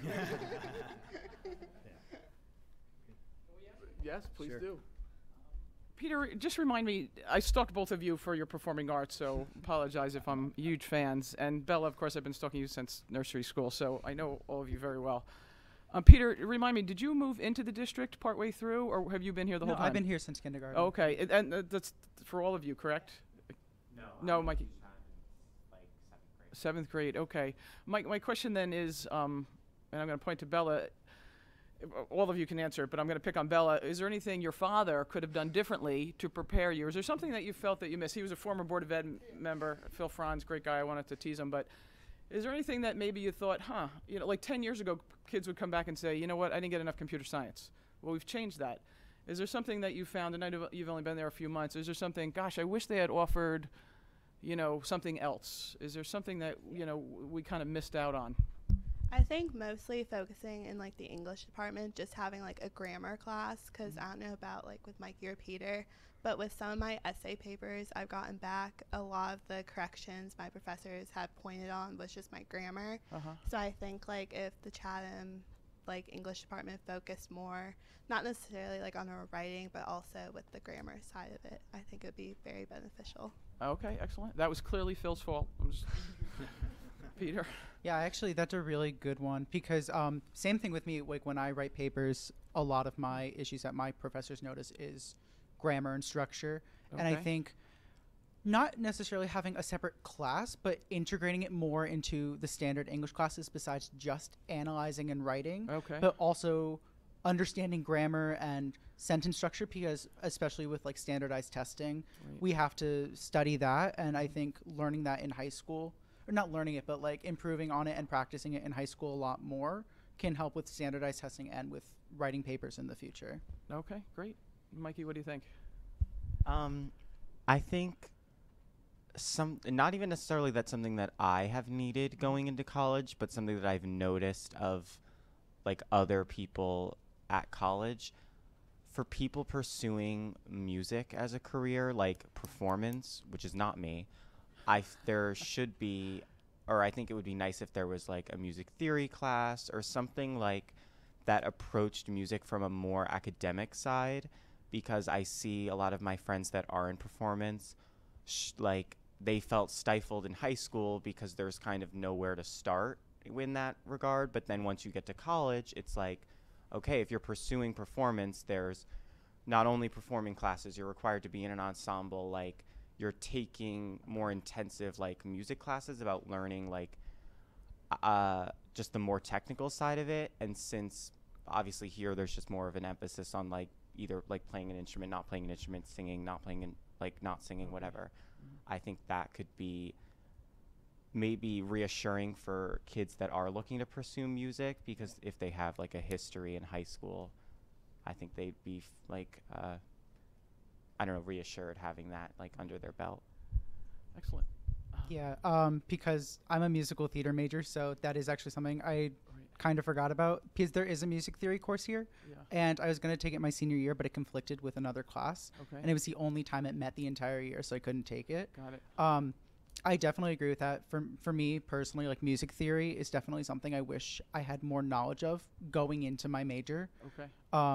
So yeah, I guess with like music and theater, just knowing more of the academic side of it versus just the performance side, because as a performer, in addition to knowing how to perform, you have to know the core values of what performing is. Excellent. Very good. I just want to open it up to the rest of the board if they have any additional. Sure. Mine. Who's cried in the first 2 weeks that they wanted to go home? Not the first 2 weeks. I bet you that number is as high as the number of kids who've got into the most competitive schools. Thank you all for coming. Question for y'all. It's something that I ask my children when they go to college. If you had one piece of advice to give your junior and high school self, looking back, because college was it what you thought it was going to be when you were a junior in high school, or is it completely different? I think for me, it's very different. I go to a school that's in the middle of a city, and it's an arts school, which is very different from like Chatham High School, which is like a public academic school. So I guess to not have to focus on the schools that everyone applies to and really find for whatever career path you want, like what schools emphasize it versus just having it at the school. So I guess to really look at colleges that aren't the top tier schools also. Did you want to add anything, Bella? Go ahead. I think too, like I was expecting to have all this like workload and all the freedom, and I'm like the first child in my family, so I don't have any like older siblings to like go off on. But I think for like my junior year self to not necessarily focus on like the classic Chatham schools, but mostly just to find like what my best fit would be. just because I'm so happy with where I am, and I think like if I didn't focus on finding the best fit for me, I probably wouldn't have ended up where I am. Any additional questions down on my right? No? We're good. Oh, this was fantastic of you guys to come out. Thank you. Make sure you get a chance to look at the auditorium, particularly you two. Walk down. Oh, so you saw it. I saw it. Yeah. So sorry, we just missed you guys, but but make sure you get to. Yeah, we tried, but thank you both. Thank you, three of you for coming out. I appreciate it. And anything that was south, Bella, it's your dad's fault. Thank you guys very much. Do any of you have any questions for Mr. Walker? I did have a quick question, Doug, about the number of applications is staggering. 2,700 applications, and you said the sweet spot is between 3 and 5, yet you have some up in the 20s and 25s. Is that a result of the students ambitious, or is it, again, you could say it, is it the parents pushing that? Like, how do we get that number closer to the sweet spot? Again, how do we guide our students to, as Bella said, to find that right spot without sending out almost 3,000 applications? It's a great challenge. I think the sweet spot is probably, realistically in that 5 to 10 range, 7, 8, 9. That's where I see the most success. I sit in on a lot of senior conferences. I talk to the counselors that are going through those conferences and then meeting with the students. It's kind of a mix. I mean, there are, in a lot of cases, it is the students who are just, they really sometimes it's really just like spitball and just throwing them out there and see, and then there are other times where I've sat in conferences and it's been parental pressure. It's the parents that are sort of demanding that they do this. And so it's kind of a mixed bag. I've had, students who had one belief and the parent have another, and sort of argue that out in front of me in the conferences, That's fun. And I do notice when you start to see the students that are in that 20 plus, a lot of those are higher achieving students who send an application to every Ivy League school and then work down from there. I'm seeing that in some cases backfire a little bit right now, when those decisions have come in, some of them recently, and they're deferred and they're not getting accepted, and they may not have enough second options there, and we're revisiting with those students to start looking at some, because there's, as qualified as you are in those universities, it's still somewhat of a lottery. Right. Huh. Can I just tack on to that really quick? Do our counselors give a recommendation of kind of how many schools they think kids should be applying to? I mean, I know there are some schools out there where they have a limit. Like there are schools out there who say, we will only give you certain number of transcripts. Yeah, exactly. I mean, it's a lot of work for the counseling department when you have kids who are applying to 25 and 30 schools. It's an incredible amount of work with the transcripts. What typically happens is when we meet with the students ahead of time, we actually start in junior year, so we're pushing into junior classes starting next month. And we help kids learn Naviance on how to use those features to find schools and use the scatograms. And we teach them how to start adding schools to their list. And so anticipation is that they go out and they visit some of these schools. And right before the senior conference, we ask them to have a list of schools in their list prior to the conference, and we ask them to try to do it within a week before so that the counselors have a chance to review it. Because what I ask the counselors to do is to really take a hard look at those lists and try to get a feel for how balanced it is, how healthy it is. Do you have your reaches, your targets, your likelies? And the counselors then will come in to the meeting and they may say, what, I took a look through your list. Tell me about why you chose these. I think you actually have a really healthy list. And other times they might think, you're kind of overextending here. I think you need to have some balance to this, and they will have written on a sheet of paper at every conference a list of schools that they wanted to recommend to either add to that list, or they'll have a conversation about maybe backing away from a few of these. The one comment I can make is the overall consensus this year, and I don't have an explanation for it except that maybe a lot of our presentations are starting to kind of resonate a bit, is that they felt like they saw the healthiest list they've seen in a long time. So, which was really great in this year's class. So we'll see when the numbers come back and I do the report if we see some drops in number of applications and that. But it sounds like we have a real, they're putting more thought into it than before. Good. Yeah. I know a couple of years back you had were trying to make a conscious effort of trying to expand the number of schools that we're visiting. Yeah. Have you found that to be successful? And I guess the corollary of are more students applying to some of those other schools rather than just the, the ones that are in the Northeast? So we have made an effort on that, and we have brought in more than we have. Where I'm struggling is getting kids to come to them. So sometimes, you know, we're just getting, you know, kids that will sign up for some of these schools that aren't as common, and then the reps come and they don't come to those appointments sometimes. We'll still meet with the reps, you know, and we'll still get the information. So we send out reminders like each week of who's coming. We try to highlight some facts about that make these schools attractive, because there are some really great schools that have really, really wonderful programs that are just not in the mainstream. And so we're including those in some of our mailings to the kids, and we also have them up like on our TV screens, like, did you know facts? Did you know this school has this program? That's, you know, and so we're continuing it. I can't say that it's been incredibly successful, but I think we're just, I think it's a process. It's a cultural change, right? There's a number of schools that people in our community just gravitate to. And then on the other side of it, when I look at schools that are in those other competitive categories, they might be just as great of a school, but they're farther away, right, you know, and they're not, you know, and we are focusing on fit. And if you don't want to be far from home, you shouldn't force yourself there because you got a better shot of getting in. So, you know, we're kind of balancing that.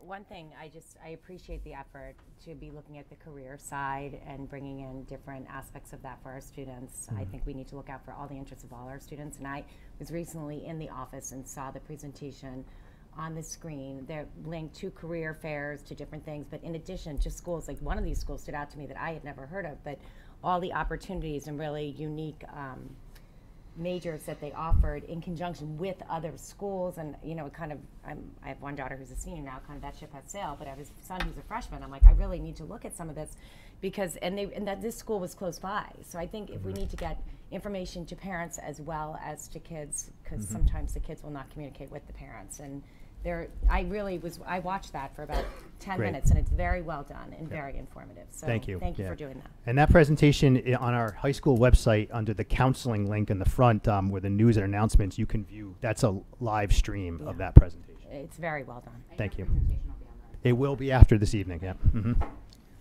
Any additional comments or questions? I did want to point out, I mean, we don't rank, and sometimes parents struggle with that we don't rank. But looking at your statistics, you could literally have a 3.5 GPA and be in the bottom 50%. Yes. Which is, I know you say that so nonchalantly, but it is amazing. And for me, your money slide is, you know, our top 2/3 of our students are going to phenomenal schools. But where I think the real ringing success is, if you look at where our bottom third, the bottom third of our students, they are going to very highly competitive schools. They are wildly successful, and they are in that 72% that are graduating in 4 years, which as a parent paying for 3 college tuitions right now, I appreciate that they're all in 4 years and they're graduating, you know, at $50 grand a year. Yeah. So it is just amazing where our bottom third of our students are ending up and how successful they're being, which is, you know, certainly a testament to our curriculum. Yes. And, you know, I know you give this presentation so nonchalantly as if it's just the norm, but it's not everywhere else. This is not the norm. Yeah. So thank you for your hard work. Thank you to the staff. Thank you to the guidance counselors. Thank you. Any additional? We're good? Thank you, Mr. Walker. I appreciate it. Thank you for your time. Thanks so much. You'll post that up, or you'll I'll have it up online John post it? tomorrow. Fantastic. Thank you. Yep. Thank you.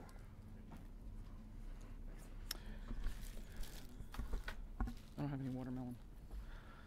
Dr. LaSousa, did you have any additional items to report out? I have no other items. Excellent. We're going to move over to the Business Administrator's report. Mr. Turquella? Sure, just have a construction update on our new administration building. The exterior doors were installed last Saturday, 12/15. The flooring in the entranceway was started today. Hopefully the temporary CO should be issued by the end of the week. I will have a better update. I have a construction meeting tomorrow, so I'll have a better, much better update on January 7th at our next board meeting. Okay. Right now, we're still tentatively scheduled to move the 10th and 11th of January. That will be decided hopefully within the next week whether that works. I have to get pushed back a week. Okay. On the middle school auditorium, the project, the bids will be, or the notice of bids will be issued in the beginning of January. So we're forging ahead with that project. Beginning of January? Yep. And how long is the bid process? I should know this by now. The bids are out on the street for at least 3 weeks before they're open, so it'll probably be opened either the end of January or beginning of February, and award sometime shortly after that, with hopefully, depending on the middle school schedule, construction to start once all of the requirements for the academic year are done. So I don't know if that means sometime in May or beginning of June. Okay, excellent. And that's all I have. Any questions for Peter or Mike? Nope. Excellent. Moving over to the committee reports, Mrs. Kenny on personnel. Yes, personnel met last Wednesday. Bill Labrera, who is the athletic director, came in and did a review of the athletic program for us. We reviewed the evaluation process of coaches, and the current evaluation is based on the Danielson model, and we're going to look into possibly making some changes to make it more helpful to reflect some of the requirements of the coaching staff. Excellent. Thank you. Curriculum, Mrs. Ciccarelli?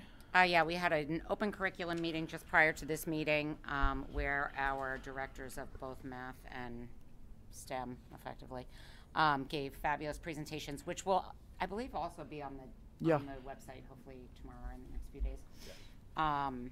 Just showing all the new things that we have done over the past 5 years and the changes that we've made and the changes in the curriculum. Excellent. And we meet again, I don't know when. Okay, beginning of the year. January. Sometime. Finance and facilities, Mr. Gilfillan? Nothing to report till January. Okay, very good. And Mr. Arnott for policy and planning? January. Okay.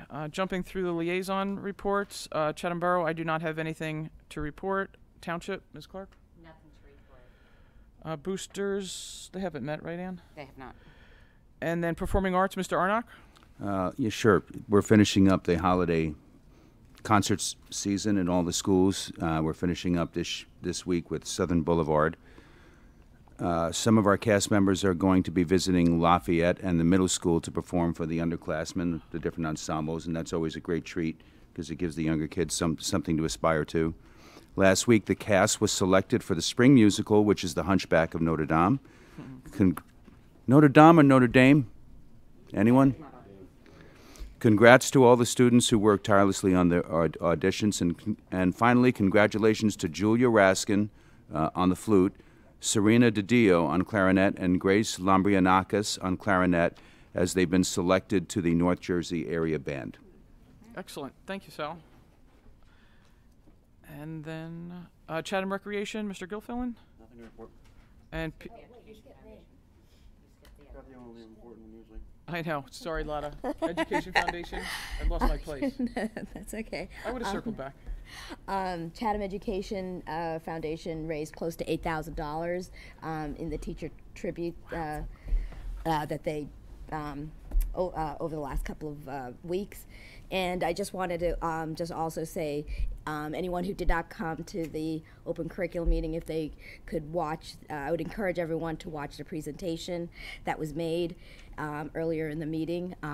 Throughout the presentation, you'll see the generous contributions made by CEF to make so many of the district's offerings possible. And you'll see later tonight, as we accept more gifts from CEF, that we would not be where we are today without their help. It was amazing the range of donations, from furniture to travel expenses to, I mean, teacher development. Teacher development. I mean, really, we could not do this without the CEF and other donors as well. But it was made. PTO gave a tremendous amount of money. Preferred Freezer, the beneficiary of those is the robotics team. Really, we could not do this without them. So thank you, Lotta. I appreciate that. Mr. Gilfillan, back to you for recreation. Nothing to report. And district cabinet. They met on the 5th, I know. Anything to report? And I think they meet again January 2nd. Okay, January 2nd. Excellent, thank you. I'm just going to move over to approve the minutes of December 3rd. It was a public session, no executive session. Peter, everybody was in attendance, correct? Yes. So and that was seconded by Ann. All those in favor? Aye. Opposed? Abstentions? There you go, Duly Peter. noted, minutes past 9-0. Excellent. Thank you, everybody, for your patience. We have our first opportunity for public commentary. Hearing of the citizens during public commentary section of the agenda is an opportunity for any of the member of the public to be heard about issues which are or are not topics scheduled for the current meeting. To help facilitate an orderly meeting and to permit all to be heard, speakers will be asked to limit their comments to a reasonable length of time And just a reminder, the open public comment section is really your opportunity to express any concerns or opinions or share it with the board. It's not a back and forth dialogue. If we can address something, we'll do it after we close the public session and then answer questions if we're able to.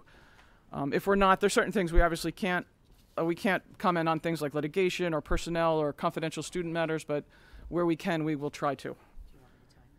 Yeah, we'll keep a loose time, but if you would introduce yourself and please sign in. Okay. Jane Devlin, Chatham Township. Well, I didn't plan to speak tonight, but after hearing the alumni presentation from the students, I just have to echo how prepared the students graduating CHS are. As you know, my nephew Tony is majoring in robotics engineering at Worcester Polytech Institute, WPI, and he's thriving socially, academically, and he's real happy. But I wanted to talk about the fact that he recently had a huge collaborative project, and his group not only excelled far above all the others, scoring excellent, but his 30-page paper was so well written that when he had went to a writer's prep and study aid that his school offered, the tutorial assistants there found no flaws in the paper and went so far as to ask him if he wanted to be a tutor. So I'm not saying this to brag about Tony. What I'm saying is to point out that's remarkable, because what's remarkable about that is Tony's natural strengths, if you will, are in all things STEM. Yet he was equally prepared in English and writing skills. And Tony himself, when he was telling me the story when we picked him up to college and was driving back home here to Chatham, he himself attributed this specifically to his English teachers at CHS. He said he's always more prepared at college than his college peers.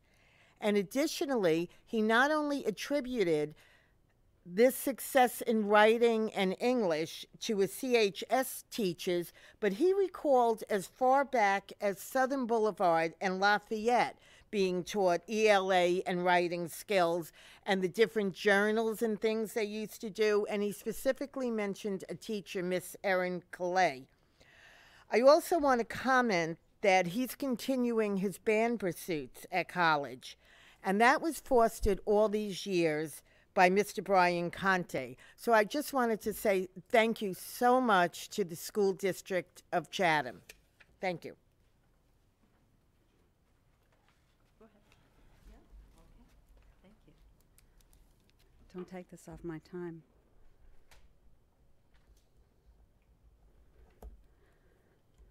Okay, thank you.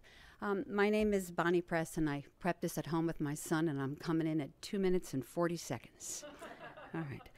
So I'm a Chatham resident. I have 3 children in the school district, all middle schoolers, so pray for me. I'm also one of the newest members to our district's CPAG. I'm not really sure if this group is familiar with CPAG. This is the Special Education Parent Advisory Group. And we are a state-mandated, district-wide, and by definition, parent-driven group, and we are tasked with ensuring that there is a meaningful forum for parental input to the district as we look towards district-wide changes. We are not an advocacy group. We're not here to promote one child over another, but merely district-wide initiatives. And I'm one of the 15 parents in our CPAG that represents over 700 of our classified children, which really represents almost 20% of our general enrollment. And in preparation for this talk, I thought, wow, that was a lot. I actually rounded up. It was 17.5, but 20%. Now, recently, over the last year, our CPAG has hosted some workshops looking at college transitions and IEP binders, and to that extent, we've been successful.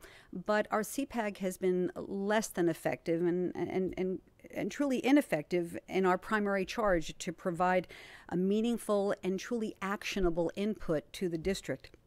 Because of that, last month we met with a parent advisor specialist, someone from SPAN, which is a statewide parent advocacy network that works in conjunction with the New Jersey Department of Education. we met and we reviewed our structure, and as a result of that meeting, it was recommended that we request a meeting to include Dr. LaSousa, Dr. D'Elia, as well as members of the board and representation from SPAN. We sent a letter on December 14th, and I appreciate Dr. LaSousa, a very prompt and favorable reply. I'm at 1 minute. And I'm really coming here tonight to remind everybody about the importance of a CPAG and to encourage representation and support from our Board of Education.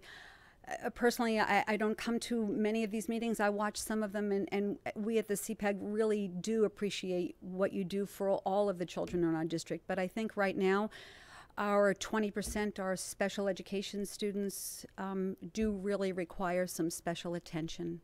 And so I thank you.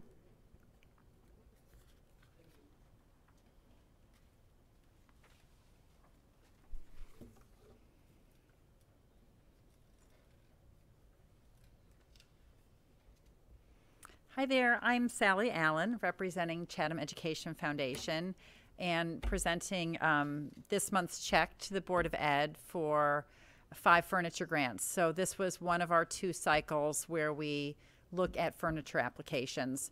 And we were fortunate enough to have 5 great requests, one from our K through 3 STEM design and tech teachers that will impact all of our design and tech classrooms at SBS, Milton Avenue School in Washington. Another furniture grant for CMS in a science classroom for a chair called a ruckus chair. And then also at CHS, we have a grant request that is that will be shared among special ed teachers in language arts. And then one at CMS for a 6th grade language arts classroom. And the last one is for library furniture at Milton Avenue School, which is more flexible seating that can be moved, chairs and desks that are nested and not so heavy to move. So we'll give that a try as well. And I'd just like to point out what you said earlier. We are getting, when your talk earlier, we are getting a lot more requests outside what we typically have gotten. We're getting a lot of workshop type of requests for not only theater, but productions that will benefit English classes that are learning Shakespeare. So we're getting some really out-of-the-box things that we're looking to establish some processes around so we can figure out how to make these reoccurring types of events as opposed to just once over. So this grant check is for $19,002.22, Dr. LaSousa. So thank you. Thank you for all the hard work.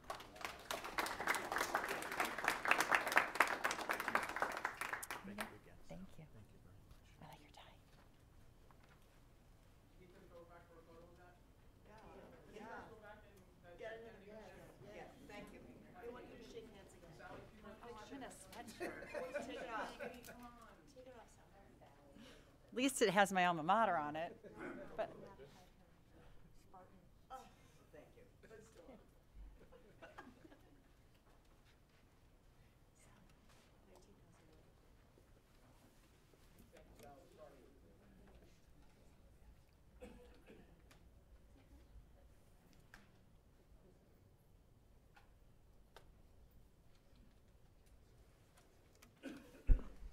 hello. I'm Matthew Marquet, and I'm a senior here at Chatham High School. So it was brought to, we are all members of the performing arts, by the way. Yeah, you don't. Well, this also concerns him at some level. It was brought to our attention that the Board of Ed is doing away with 2 positions at Lafayette, the part-time nursing positions. And I know as seniors at Chatham High School, you're thinking, what do we have to do about this? But one of those nurses is near and dear to our hearts, Mrs. Barbara Fortakos. She does the costumes for the musical, and she was the nurse on our Disney trip 2 years ago. I don't know what, how you guys came to that decision. I don't want to infringe on that, but I just wanted to let you guys know that we really love her, and I was just going to share one story. In Epcot, these people convinced me to go on the more dangerous space ride. I got sick. I couldn't walk. I was on the grass. and Mrs. Fortakos found a wheelchair and wheeled me back out of Epcot to the hotels, came with me on the bus, and she had to do that as the nurse, but she was just so kind, and I just wanted to share that story. I'm Taryn Rofina, and I'm also a senior here at Chatham High School. And I was diagnosed with Crohn's disease a while back, and that's something I've always had and dealt with for as long as I can remember. And she is always one of the first people to ask me how I'm doing. If I had a procedure done, she's always the first person to hope that I did well, that it went well. And she's one of the most positive and supportive people that we have in the theater department. She really is, and she makes everyone's day better, and she's always so positive. And yeah. Hi again. I'm Peter Hoffler. I'm a former student from Chatham High School. So I am a type 1 diabetic, and I do have a lot of medical complications as far as how it impacts me physically and how I can go about with my day. And this is also a story from our Disney trip where Barbara Fortakos was the nurse representative for Chatham High School. I got very sick on the last day, and it got to the point where I couldn't physically walk, and we were going to one of the nearby resorts. And the first thing I did was I texted her, and I told her that I wasn't feeling well, and I think it was related to my diabetes. And within minutes, she came to my hotel room. She had a Powerade bottle with her. She was asking me all these questions, and I was very appreciative of her because she helped me see another nurse at one of the places we went to, and then we made the decision that I had to go to the hospital. So without her, I wouldn't have known what to do about my health. And to this day, I'm very appreciative of her as not only a nurse, but as a human being, because she was so caring for my medical conditions. And as a nurse, she knew all of my information. She knew my parents' information. She knew my what medicines I took. She was so prepared and so efficient, and I really praise her for her job. So we're here speaking tonight to just praise Barbara Fortakos and talk about how her life has given us all beneficial impacts on our life that we still look to this day. So yeah, thank you.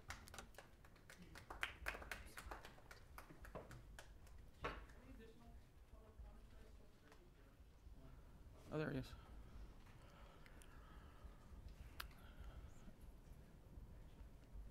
Is he coming up? Oh.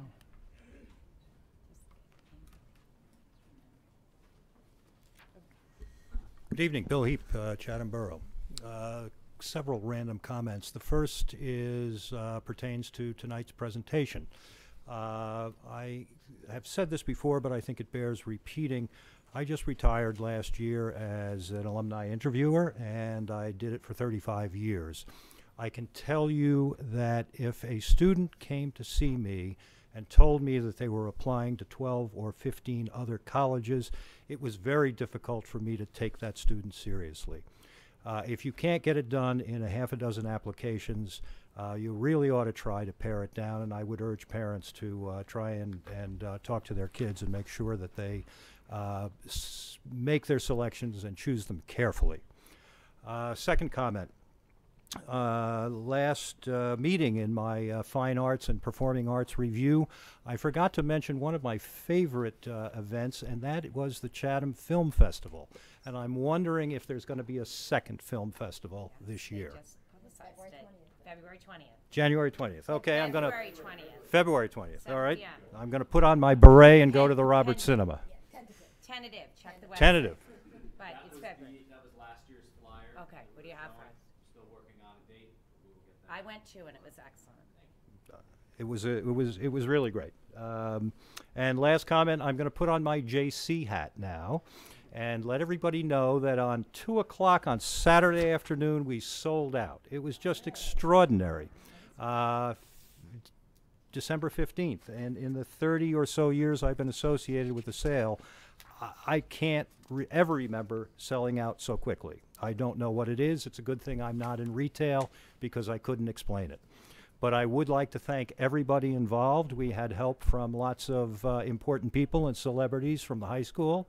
Joe Gaba, Mike Judge, Jim Cronin, Paul Dannenberg and the Key Club, the rank and file, provided us with lots of muscle and also enthusiasm.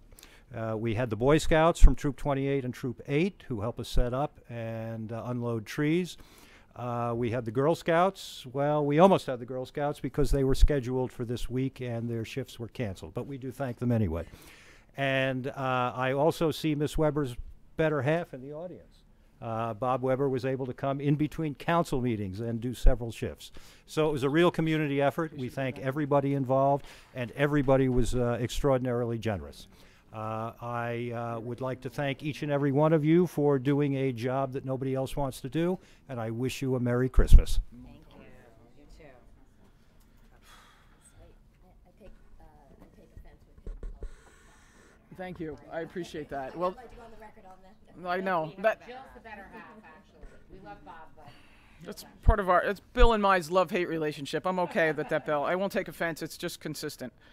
Any additional public comments? We have another opportunity if something strikes you. So we're going to move over. We're going to close public commentary and move over to the action items. Again, just to remind folks, these are posted on Friday, midday or mid-afternoon. So if it appears that we go through them fairly quickly, it's because we've read them over the weekend and had time to digest them a little bit. So moving over to personnel, Mrs. Kenny. Yes, I'd like to move action items A1 to A16 on the main agenda and then A17 on the addendum. And please note the change to A6. To A, I'm sorry, could you repeat the change? A6. A6. A6. On the, Yep, on the addendum. Thank you. second. Any additional questions or comments for Dr. LaSousa or Ms. Grant? No? Everybody's good left and right? Peter, would you mind? Sure. Agenda items A1 to 16 with an addendum for A6 and A17. Mr. Gilfillan? Yes. Mr. Arnick? Yes, but I'm abstaining on A1. Ms. Chambers? Yes. Ms. Ciccarelli? Yes. Ms. Clark? Yes. Ms. Kenny? Yes. Mr. Ryan? Yes. Mr. Valenti? Yes. And Ms. Weber? Yes. Agenda items passed 9-0 with the exception of A1, which is 801. Excellent, thank you. Finance and Facilities, Mr. Gilfillan. Just like to move action items B1 through 7 on your regular agenda. Second. Just two things. One of those, the donations, very interesting. And I never thought of furniture and its impact on education. Oh. So you need to It was neat to see that. to hear about that. And then another one, an interesting one, a donation from Laura Tyson Lee, a French horn, going to the Lafayette School.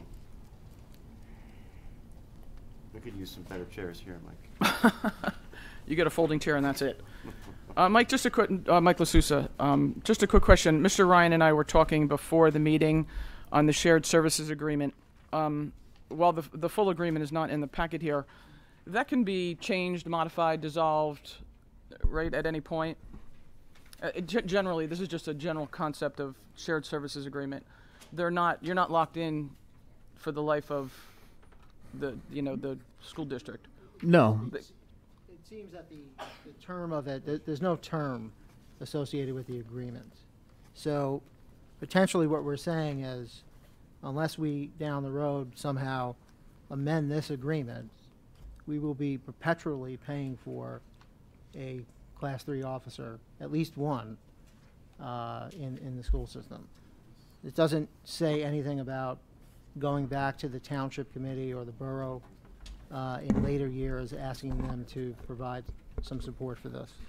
So first off, we can terminate the agreement whenever you want, and either party, I would imagine, can do so. Either party. Obviously, less than a year ago, we asked both the borough council or members of the borough council and the township committee to join us and provide us financial assistance, like many other municipal bodies have done in their school districts. They told us that it wasn't possible at the present time, that their budgets had been constructed, and so if we wanted to move forward, we needed to find a way to provide for the financial obligations of the positions. So in future years, we can, if you want to, we can approach the borough council and the township committee again If we add additional school resource officers like other districts have done, we can go back to the council or the committee and they can either tell us no or they can partner with us from a financial perspective. And then the agreements would have to be adjusted and amended to reflect that. To oh, I'm sorry. I'm wondering if this is something that we want to take a look at in finance annually, just kind of something that comes back through our calendar and make sure that we're keeping eyes on it and revisiting and just looking at the fine lines as our needs, as we're evaluating the needs and the effectiveness of what we bring on board.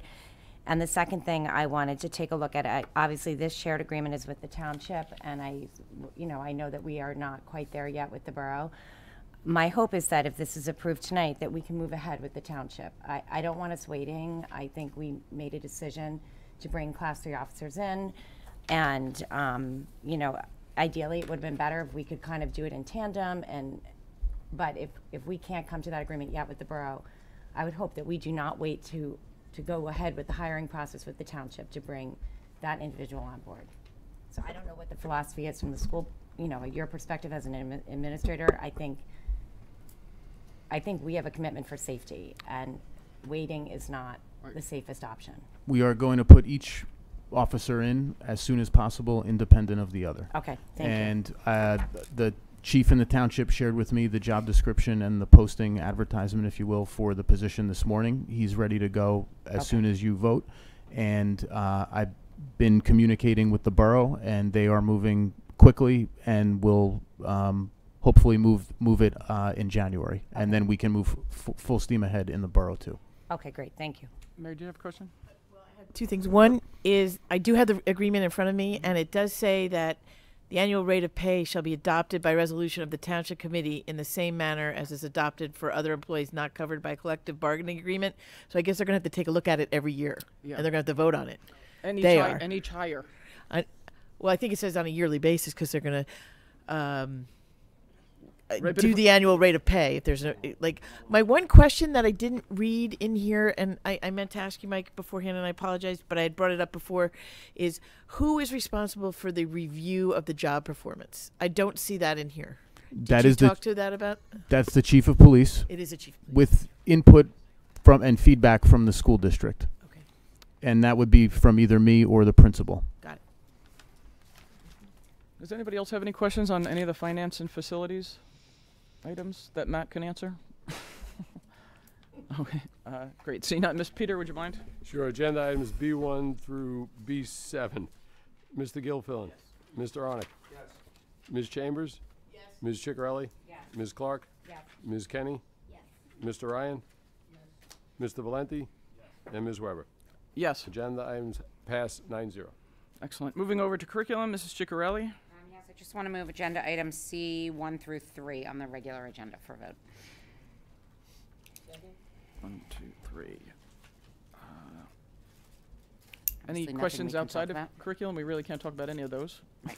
Except the overnight field trip. We can't discuss where. Any We don't know questions where on that's going. curriculum? Sorry, I can't see. Mr. Ryan's good. Mary, you're good down here.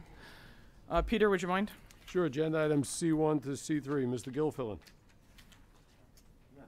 Oh, Mr. Arnick? Yes. Ms. Chambers? Yes. Ms. Ciccarelli? Yes. Ms. Clark?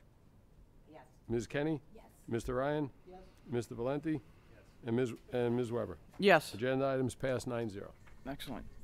Policy, Mr. Arnock, do you have any audibles or nothing?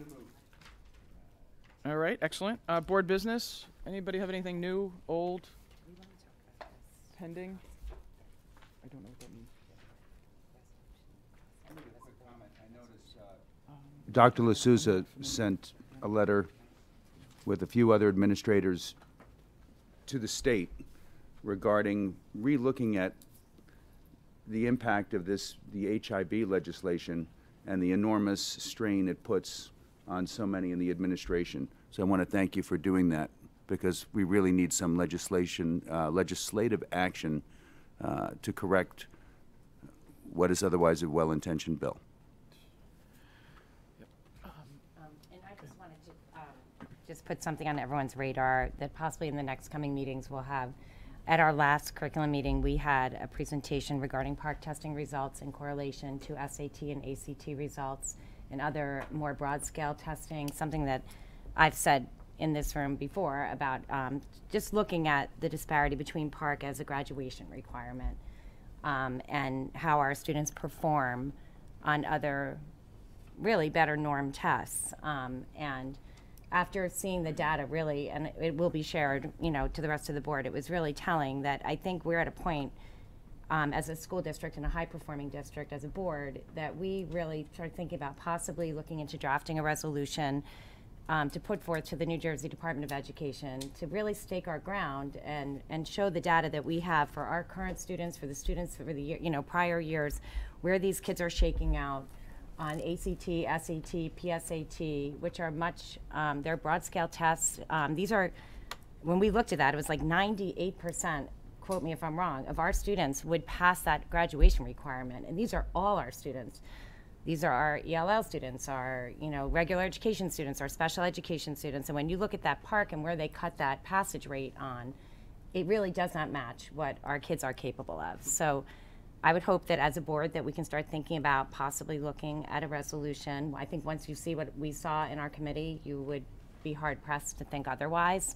To think about a resolution, my hope would be that other districts like us would follow and that we could band together and really make a difference, not just for the kids in Chatham, but for students across the state of New Jersey.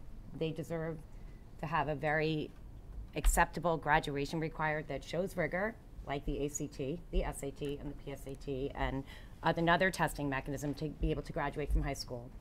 And so that's kind of. Have other districts passed similar resolutions yet, or no? I don't know. I was looking and I didn't see, but I'm like, I haven't heard of any, but I haven't, and I looked online actually after, and I didn't see it, and I went on to the New Jersey School Boards Association, but somebody has to be first. Okay, yeah, no, I'm not afraid of being first. I just was curious, but I'm not in that space as much as you. And I believe there has to be a testing requirement. I just don't think it should be park. And Dr. LaSusa, can you remind us, when is Sean coming in to review, to have a conversation about park? We haven't scheduled it yet. Okay, sometime after the holidays? I think it's important that folks understand, what our students are up against and the absurdity of some of the capability and what they're being held to, the standards. But, okay, any additional board business? No? No? You're good down here? Okay, seeing none, we have our just a reminder to the board, we do have a brief executive session to discuss legal matter, and we have our second opportunity for public commentary. Again, if you wouldn't mind, introduce yourself. Jane Devlin, Chatham Township. I may be missing where to locate the information or notices about special meetings, but I always seem to miss the open meetings of special committees, such as, for example, the open meeting of the Curriculum Committee held tonight in advance of the regular board meeting. I would have elected to attend that. So may I please suggest, if at all possible, that open meetings be added to the CHS calendar, much like the board meetings are already being put on the CHS calendar, if that could at all be possible? Thank you. Thank you. Any additional public comments? I just want to note that all the board meeting notices get published on district website. Yes. And tonight's did include the open meeting. Yep. Yeah, it's on there, but also it's on the district. Any additional public comments before we close out the session? Oh, too late, Jane. Sorry, gotta go. No, I'm only kidding. I don't want to suggest that they're not being I know they're on the properly. district website. Yeah, Where else they I get don't want to posted, I don't know. suggest that we're not properly being noticed. I want to add an additional suggestion of maybe it understand. being put on the CHS calendar, because we could find it like at a real quick glance. Sure. But you're certainly doing due diligence. I'm not implying otherwise. Thank you. Any additional public commentary? I'm going to close the public commentary, and just a reminder, folks can subscribe as well. If you go to the district website, I think it's up in the top right, you can subscribe and you will receive, feeds. So you have to sign in, put your email address, so information can be pushed to you as well. It's a subscription in the top right, I believe, and it's Kind of like you can to the sports schedule? yeah, yes.